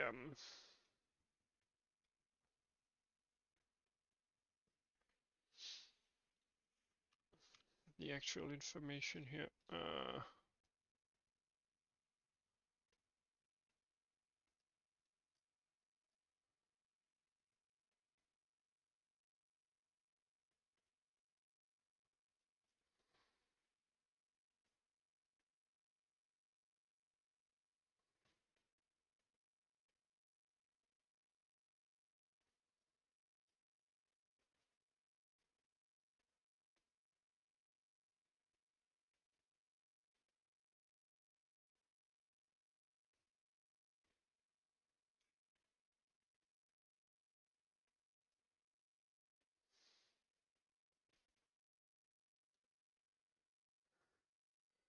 Yeah, but at least we have a nice white box on our screen. That's like totally awesome. We could pass on the input color here.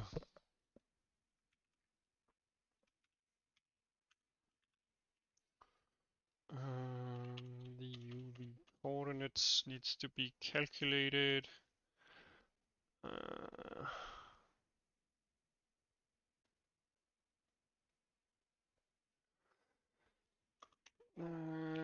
Calculate same way as screen space.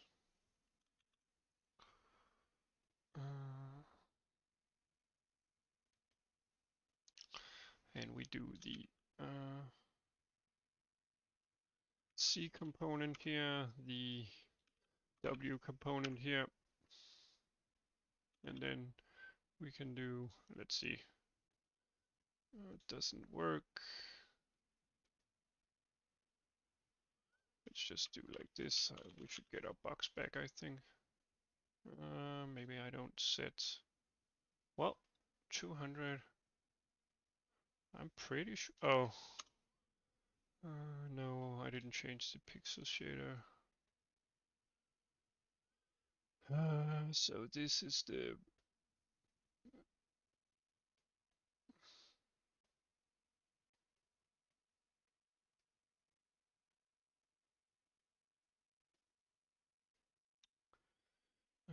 maybe it's too large.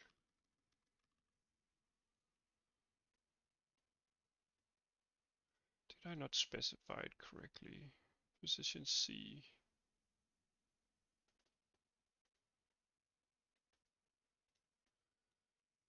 Let's see. Or rather, let's just do like this. And nope, nothing.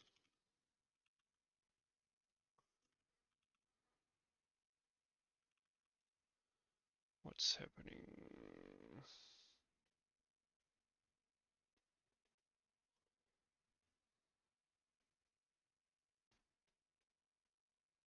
This one is just supposed to, I mean, we could even do it without the input, right? Well, now nothing renders. Of course, so it's kind of hard to check. Yeah, it's open source in terms of that I'm doing everything live here on stream.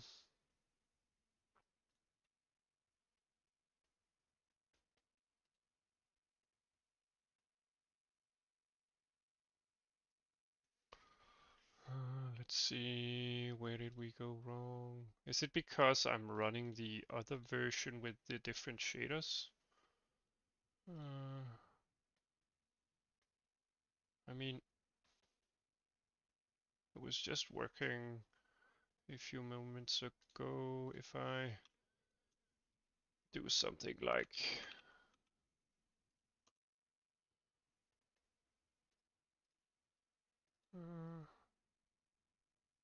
if I do something like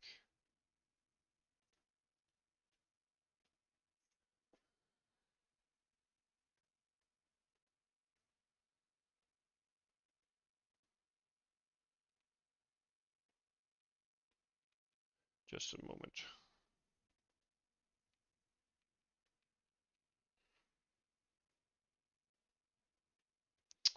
Um,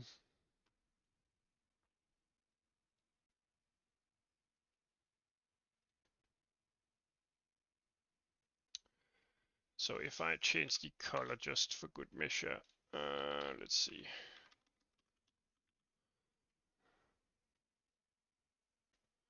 Yeah, it doesn't change anything.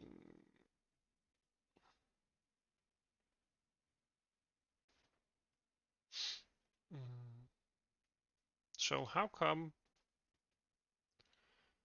it all stopped working? Ah, well.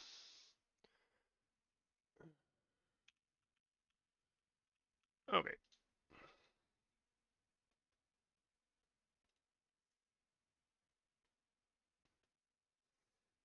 So if I substitute this one, C, and set it to, yeah, that's fine. It doesn't work for some reason. The C component is, let's try 0.1. Was that the value I used? Yeah. It should be alright.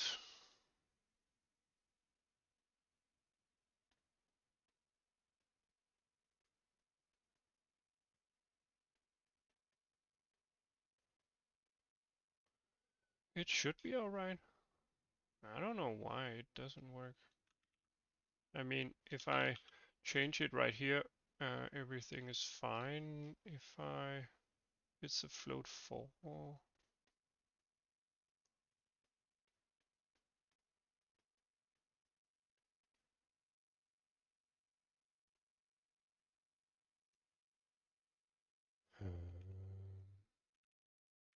I mean, it should be set to the same thing. I don't know why it's not. Let's just check what gets uploaded to the pipeline, or rather the graphics card.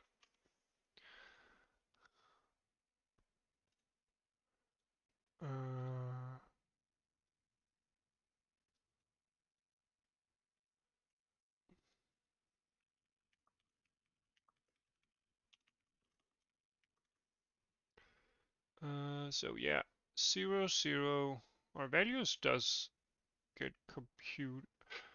No, I mean,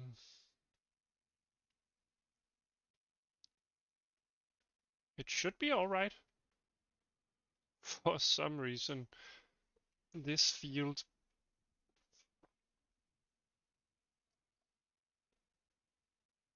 is not getting used correctly. Huh, that's peculiar.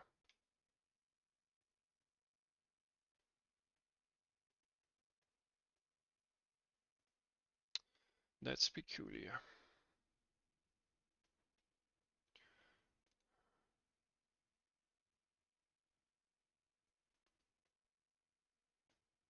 The color shouldn't matter because we have a set color.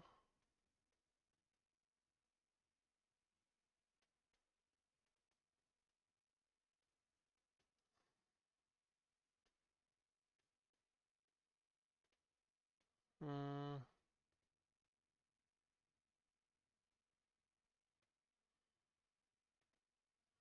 and we're not sampling the texture, so I'm pretty sure this doesn't matter.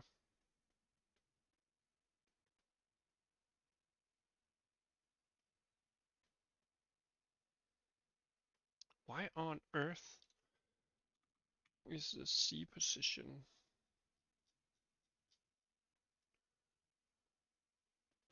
not working?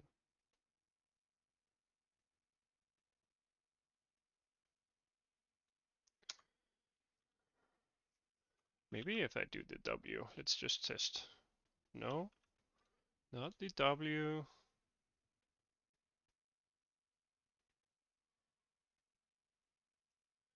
Why on earth? I mean, was it just a coincidence that it got placed at the center of the screen, meaning that all these values are 0? It might be. Let's try and change the values here.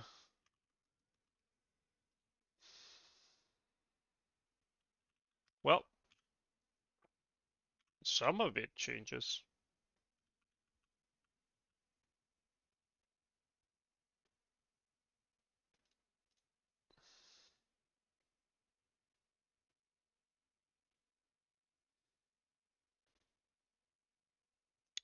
Some of it changes.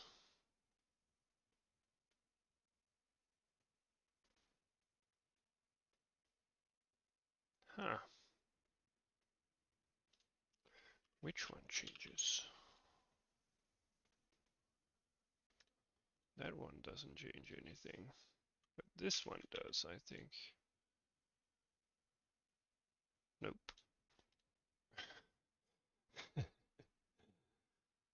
Now that's great.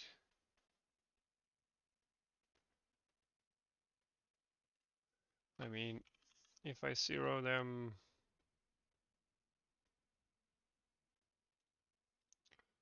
and if I zero these,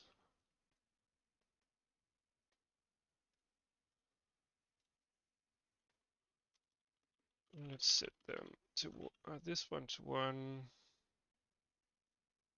and it changes like that. If I set this one to 1, it changes like that.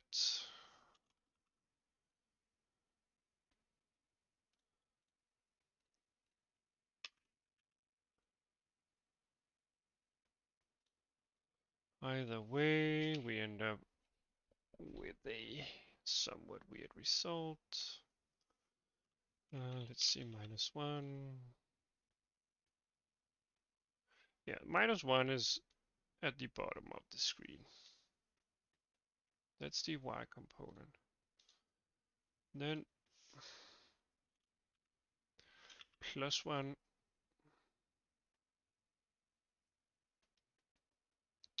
is that corner. Maybe it's my bit shifting algorithm. Is that it?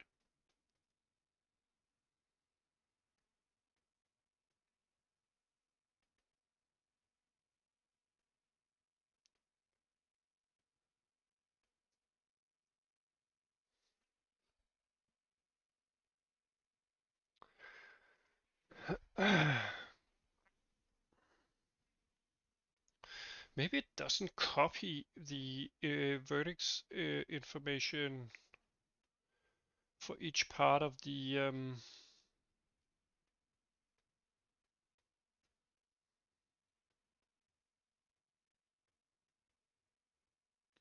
Instance?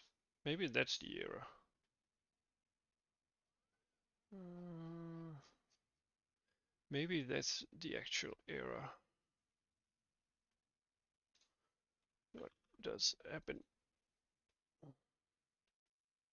I mean, because it seems like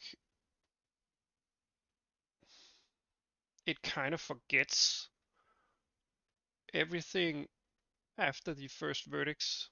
As you might see, it draws only one vertex down here in the corner.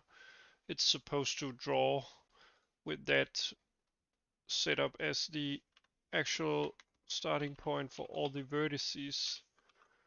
Let's see, 0.5 here.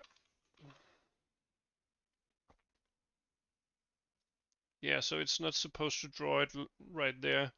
Uh, it's supposed to draw it a bit down, or rather up on the screen, but it simply forgets the information um,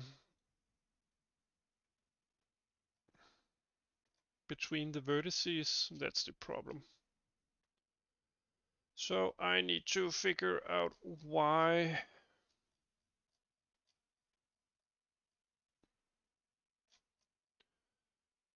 Uh,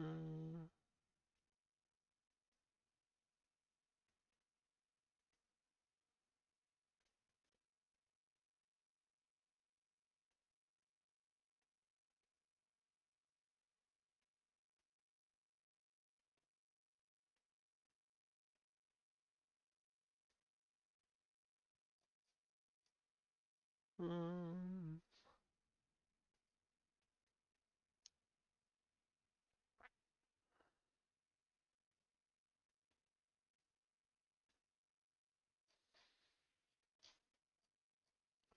for some reason. Okay, let me use NVIDIA Insight to debug it. And let me first just copy over the shaders.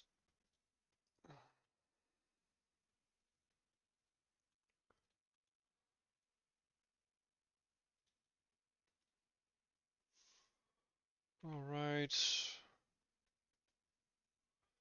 And let's look at the event list. We set the pipeline state here.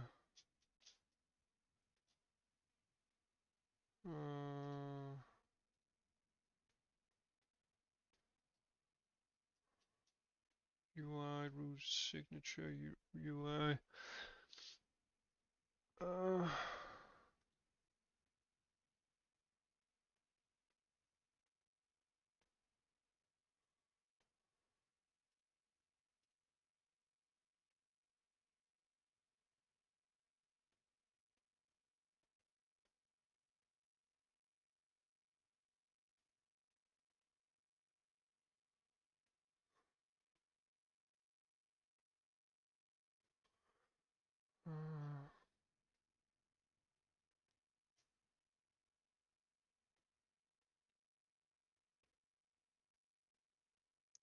Input layouts.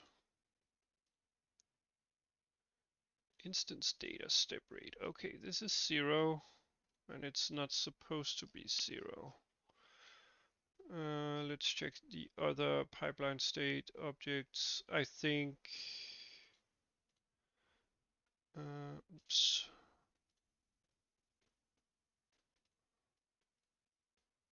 Did these get set to 1? No, they don't.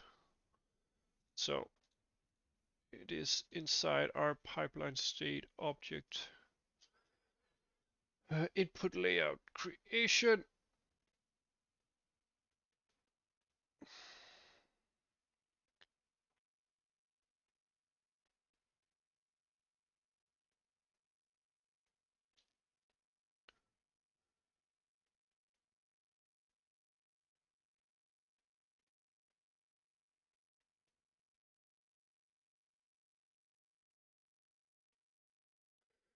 Do we not? Oh, maybe. No, maybe I don't pass on the classification here. Oh, yeah. When I change the initialization method, I think I need to be able to create the input layout. Yeah, there we go. I think it will work now. Yeah, great stuff, great stuff.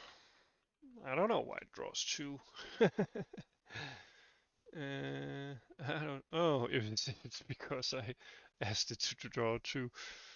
Everything's great now. Yeah, great stuff. So now we should be able to use our vertex information here.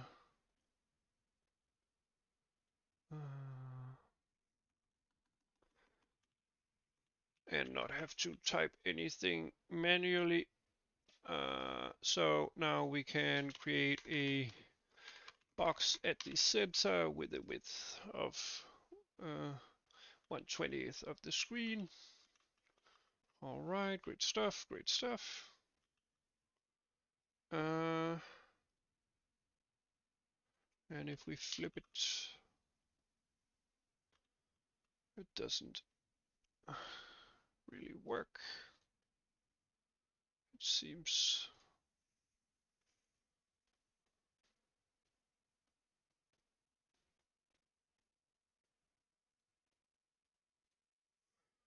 Let's see.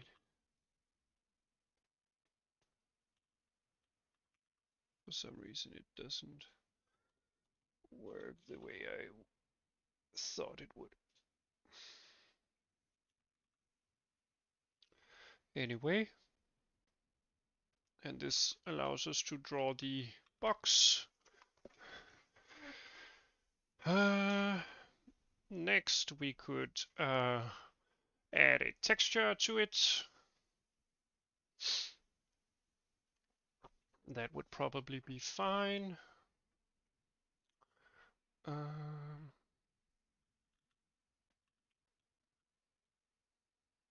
I do want to be able to maybe move it. So I think the top left corner would be -1, -1. Okay, maybe it is, and we can't see it. 0.8, 0.8.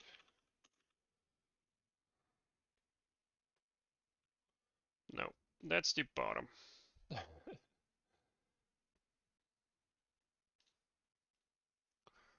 And what if we do...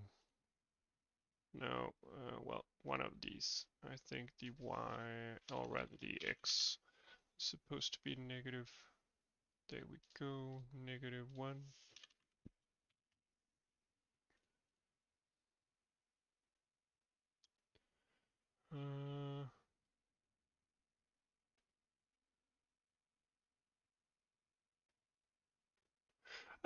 Hello, welcome. I read a book by, what is his name? DirectX12 programming book. Yeah, I think it's this one. Yeah, by Frank Luna.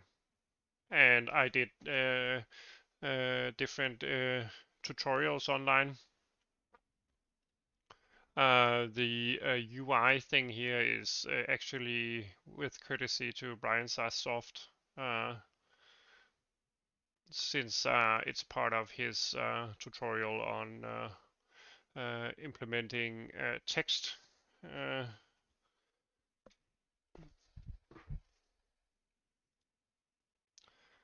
yeah, the book is quite nice.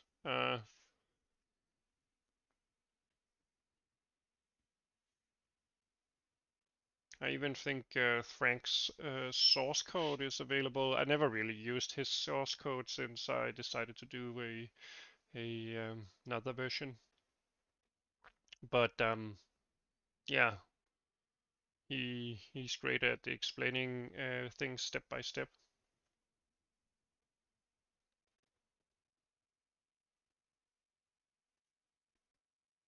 I hope that answers your question. Um, uh, Otherwise, Brian Saar soft. Is it spelled like that? Yeah.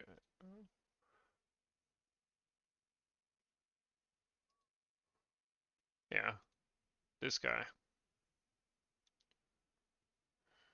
Oh, I'm still a somewhat a beginner. Um, I'm not at a total loss on what's going on, so I can do most things, and eventually I'll get them right. But um, and I guess that process has taken about, well, of on-off work, maybe well, half a year. You know, mind you that I'm doing this spare time, so it's not my actual job, and I'm not even a programmer as a profession. So if you're doing something like that full time, you would probably be way faster than me. Uh,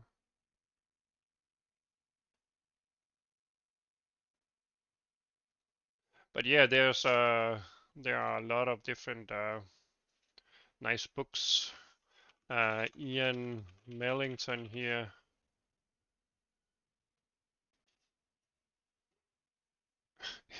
I do.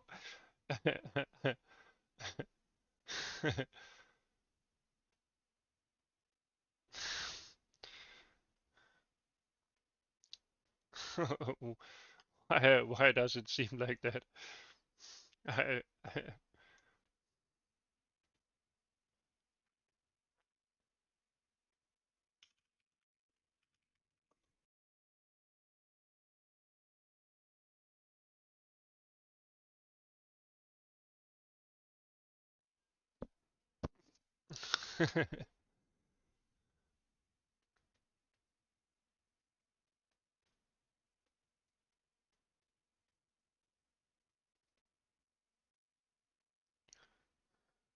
I, okay, yeah, well, I think that once you get a basic understanding on how the components work, and yeah, that's true, that's true. I um, I'm getting familiar with the API and um, stuff like that, but I think that most of it is because I got kind of a sense of how the API works with the graphics card. So tools like NVIDIA Insight, for instance, is a useful thing where once you um, know how the API works, you can actually check that everything works as intended with this tool. For instance, you can see I can check my textures and uh, uh, different stuff that I have uploaded to the GPU. Uh, so I always have some sort of way of error checking. And sometimes I just simply uh, uh, yeah, use prior knowledge, which comes from different errors or mistakes I've made along the way. So yeah, I think the basic stuff is I'm pretty comfortable with. The more advanced topics, I'm still kind of like insecure about.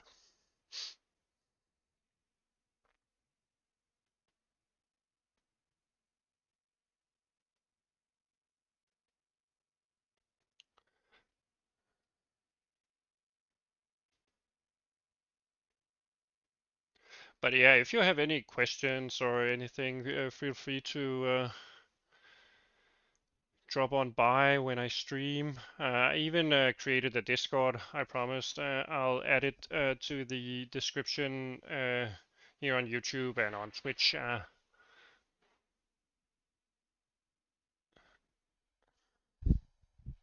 Yeah, that's really nice. Um, I'm I'm so excited that I've gotten this far because I'll do some UI and then I want to implement a bloom effect. You might know uh, uh,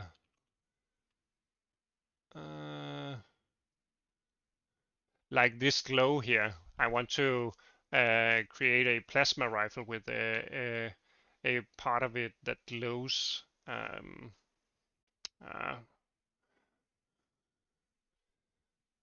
I think that will be neat.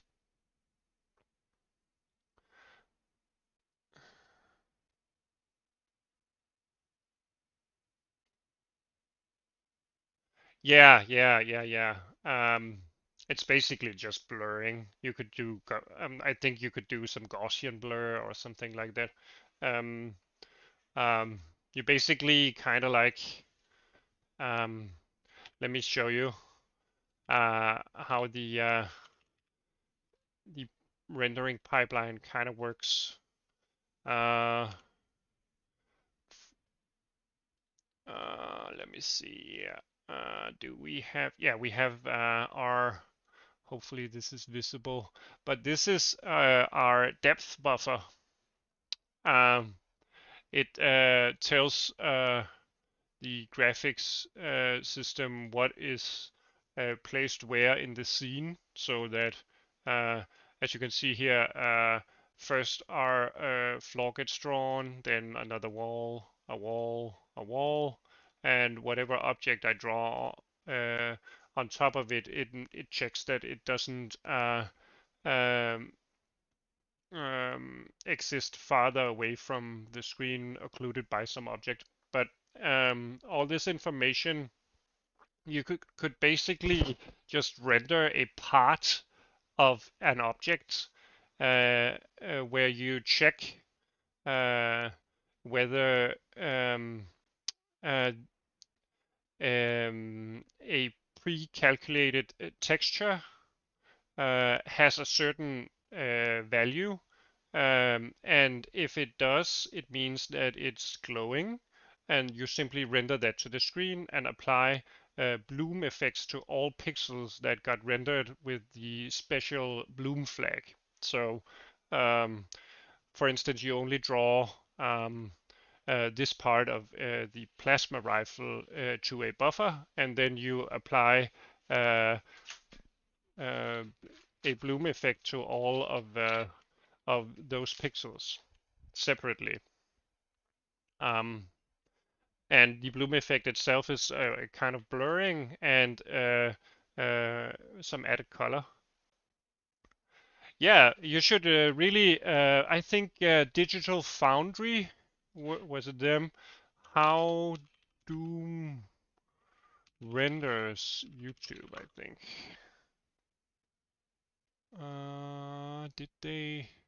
I saw a really interesting video where he used render docs instead of NVIDIA Insight.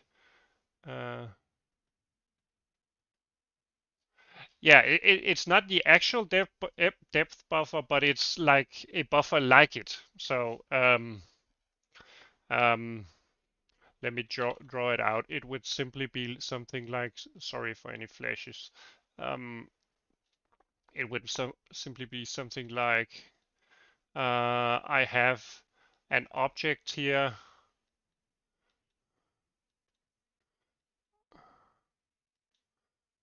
Let's see, I'm really bad at drawing in hand. And I want this part of it to have a glow, for instance. So when I design my texture, I simply, let's see, make sure that a separate step sets, whoops,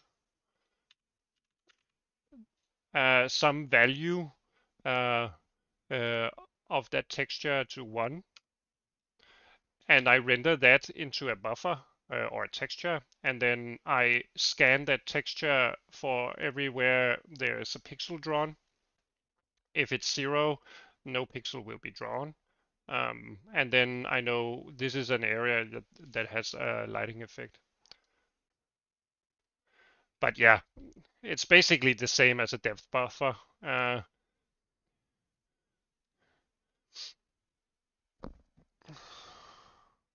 Frank has a lot of different examples of how to do stenciling um, and compute shaders.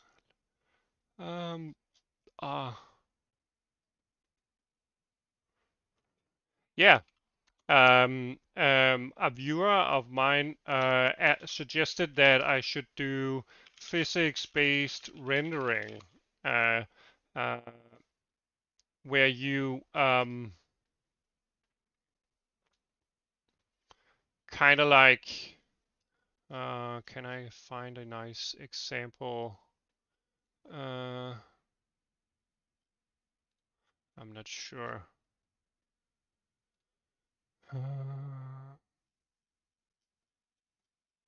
Maybe this,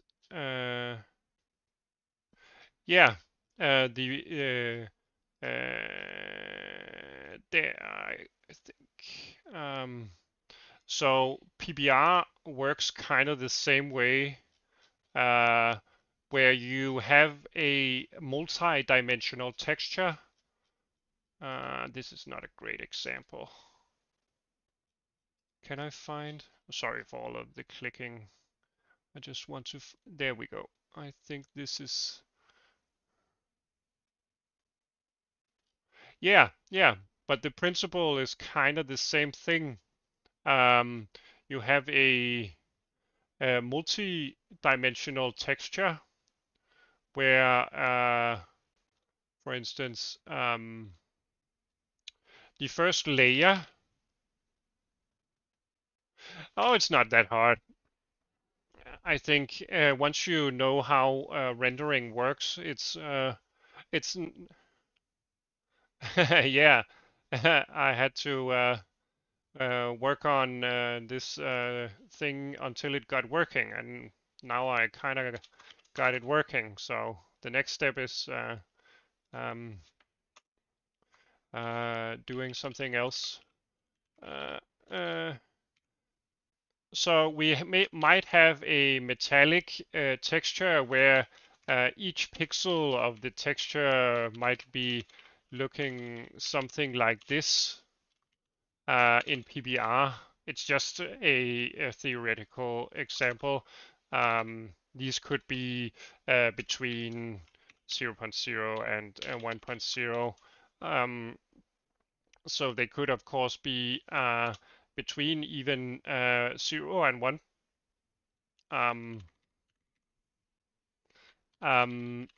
For instance, you have a, let's see, let's call it texture 3D,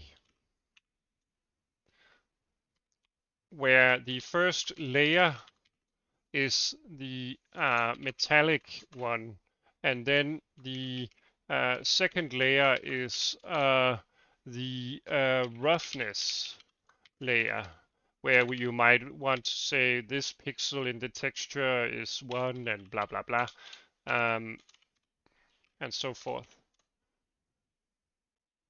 Yeah. They're exactly the same textures. They have the same dimensions, but at different points, they have different values. So these layers are kind of stacked in memory, meaning that in your shaders you check for what's the metallic value for this part of the texture, what is the roughness for this part of the texture, and blah blah blah. And you could simply just add something like a bloom or whatever glowing if you really wanted to, and simply uh, um, do something like that.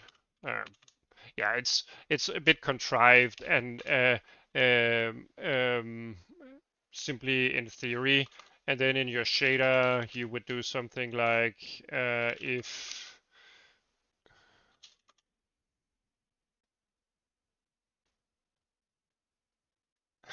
you'll get there. Don't worry, man. Don't worry, man. So all of this would be data that gets used to calculate how reflective is the material, how much roughness is in the surface, and do I even expect it to glow? And for instance, a normal pixel shader like this one, I hope you can see it. Let me just zoom a bit. Where you do lighting computations instead of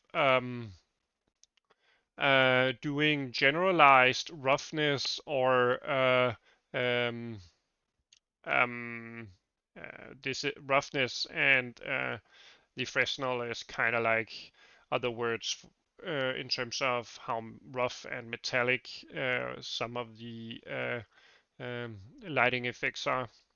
Um, but yeah, instead of like doing global variables, I mean, every object has the same material all over. So no pixel gets calculated differently. Only the angles of the lights and so forth gets affected by the material, but or rather the lights gets affected by the materials. Um, no, scrap that. Um, it only depends on the incoming light.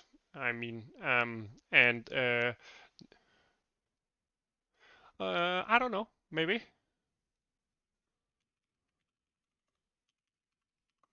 Let me Google that. Oh, I'm not that accustomed to shaders in 3D graphics programs, actually. Uh,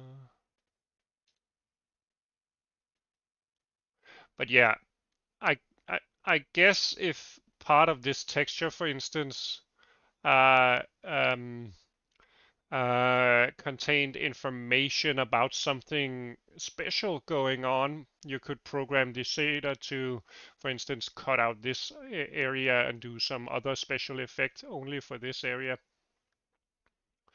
Um,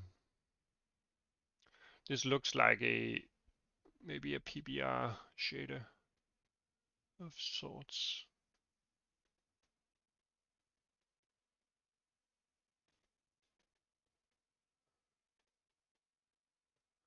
Ah, yeah.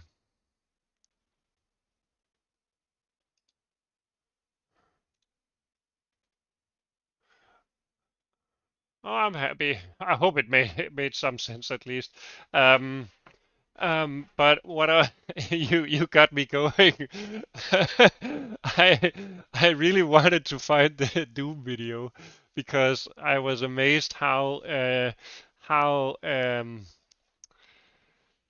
uh oh, it looks awesome, man. It looks awesome. I'm totally envious of um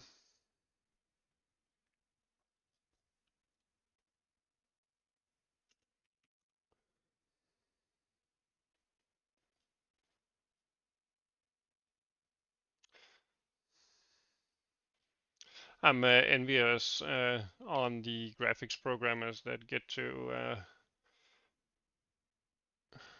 experience how that is made. No, let me look at my other browser. Might be able to find it there. Doom graphics render.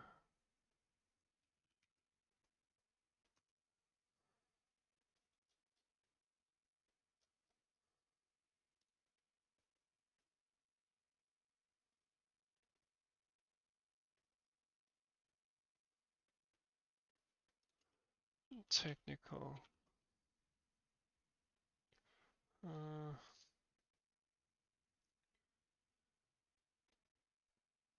Yeah, it's crazy how they're able to work out how to do all those things. I mean, the subsurface scattering is amazing. Watch one of the cars where you can see the glimmers in the paint job. I mean, that's so amazing. I know Unreal Engine 5 does some of the same things, but uh,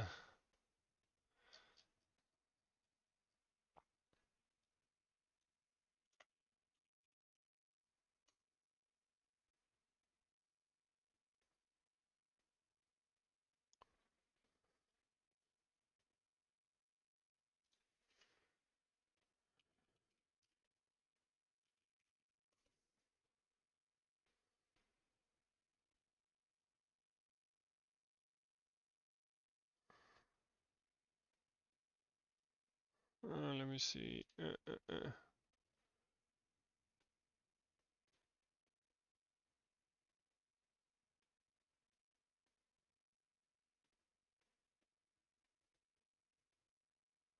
Yeah, it will be interesting.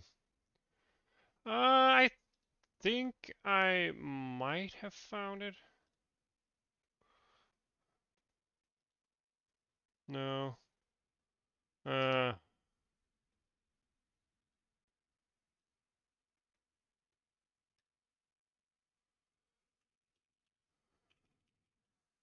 uh,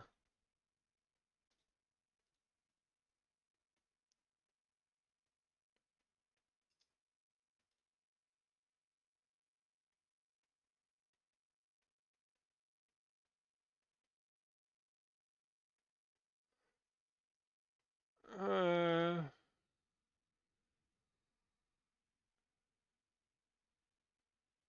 I'm sorry. I'm obsessing. Why? Okay. I might give up. Uh, so my idea about implementing UI in DirectX 12 is kind of like doing it like something like I'm GUI. There's a lot of likes. No pun intended. Um, so yeah, I'm gonna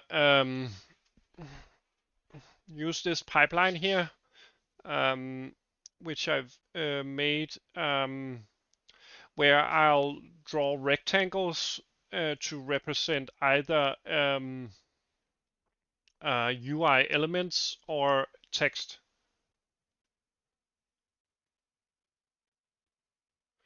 So yeah, I'll draw UI elements like let's see, like a box here and a box here and a box here with the current pipeline I've set up. And maybe I have a texture that I want to overlay that is transparent in the corners where it's more shaped like this. Oh wow, that looks horrible. Let's see.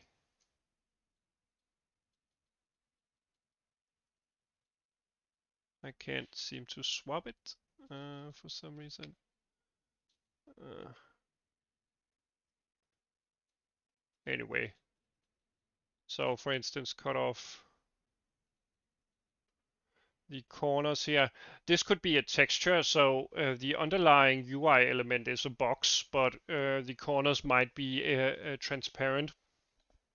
Um, and the same thing goes for text. The way text is rendered is actually you have a texture with an A, B, C, D, E, F, and then you cut out the specific characters you want to type or rather draw. Let's see. So I want to draw an A, therefore I use this part of the texture to map a maybe I map it to something like this, then it gets fill. Yeah,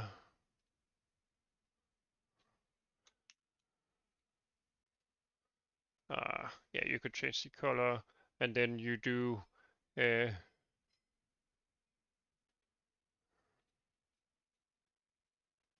maybe a D and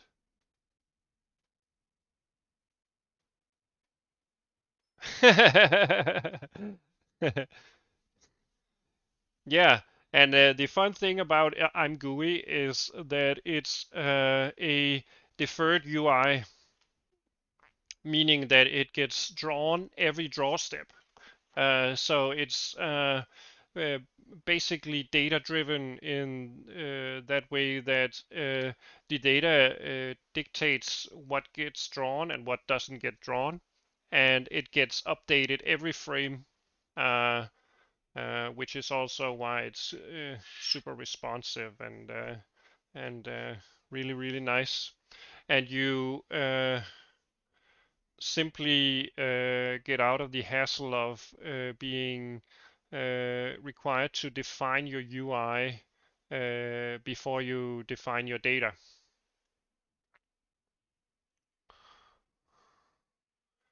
So yeah, this white box here is actually the first step of drawing UI elements. I wanted to map a texture to it.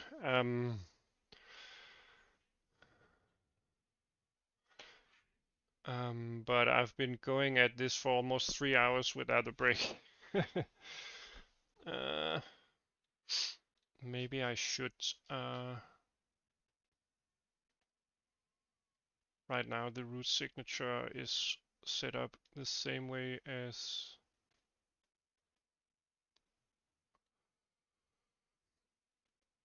Okay. I'll just do the texture mapping as a proof of concept. And then I'll probably need to have a break of sorts. Let's see, let's bind the texture here.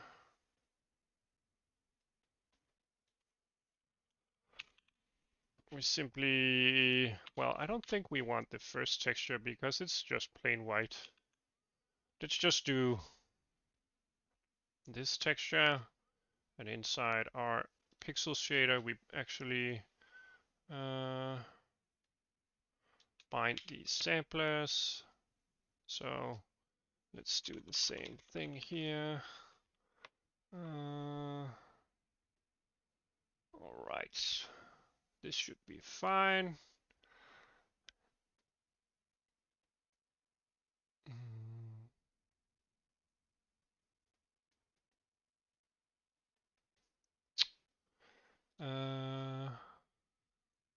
And then I want to set this to the UV set.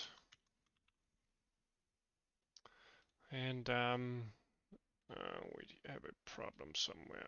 Ah, well, it's not a problem. It's because everything is open. All right, so everything compiles. Then we want to sample our texture.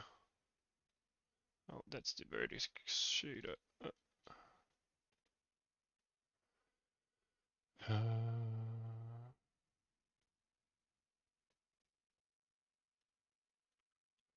Let's see.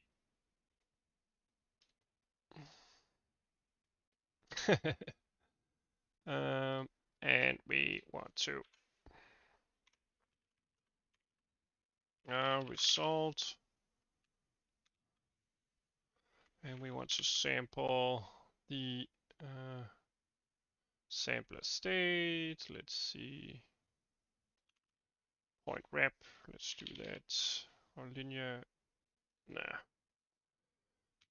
Point filtering and the UV input.uv.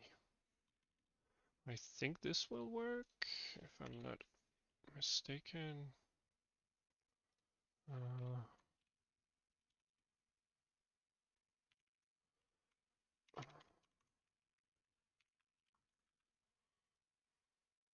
yeah, as you can see, I simply mapped the wall texture to the UI element. And let me scale it up just so everything is a bit more visible. Ah, wow. Okay. It doesn't like when I do like that. I have to move it a bit.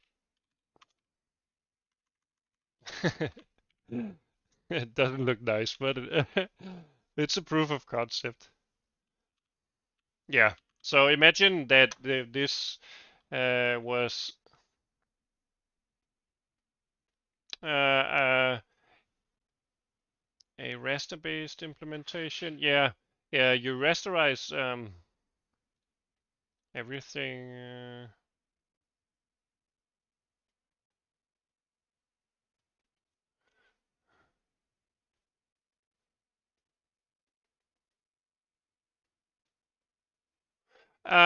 This won't scale resolution-wise, but you could easily set it up to do that. This position data structure contains the screen positions in X and Y coordinates, since everything in screen space is 2D, and then it takes the scale. So you simply just adjust the scale whenever you change resolution of your screen, and then everything would be based on the actual screen size.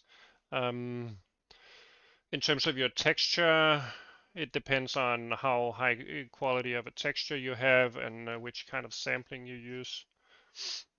Uh, yeah, I don't know if that answered your question.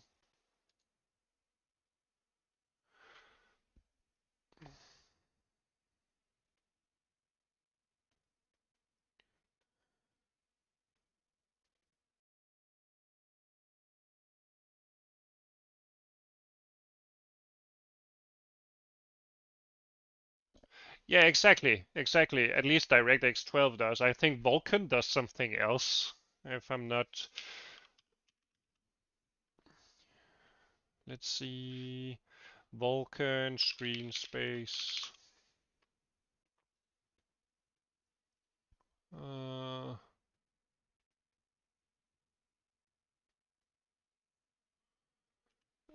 or maybe we can get a comparison.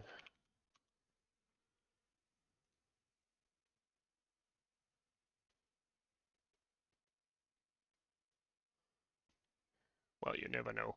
Anyway, I think in Vulkan it's kind of flipped. But yeah, also Vulkan does a different implementation of depth, which is why the coordinate system is also kind of, yeah.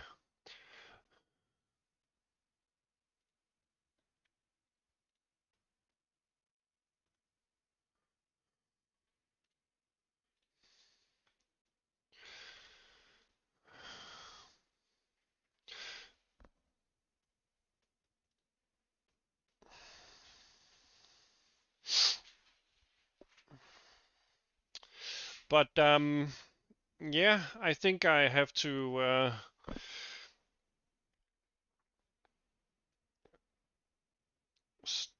maybe have a break, or either maybe end the stream for today, since I haven't eaten since midday, and yeah, I ended up spending 3 hours setting up a starting point for the UI. There's definitely a lot of work to do, and rendering text is really, really challenging. Yeah, yeah, You know, when you're in it and you can't get it to work, you have to get it to work before you do anything, right? I mean, uh,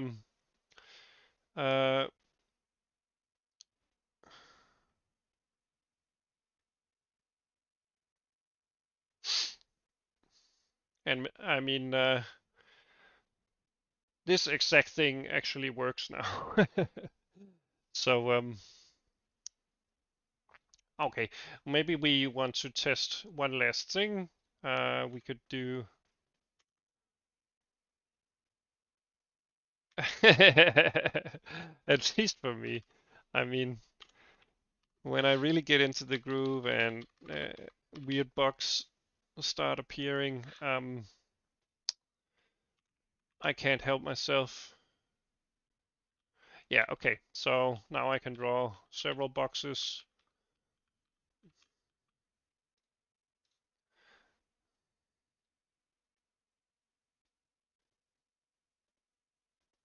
This is useful for whenever we draw text because we don't want to change the texture.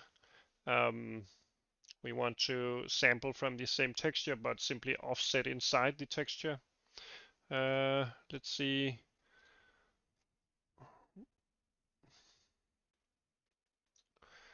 Apparently, Soft uses this application font.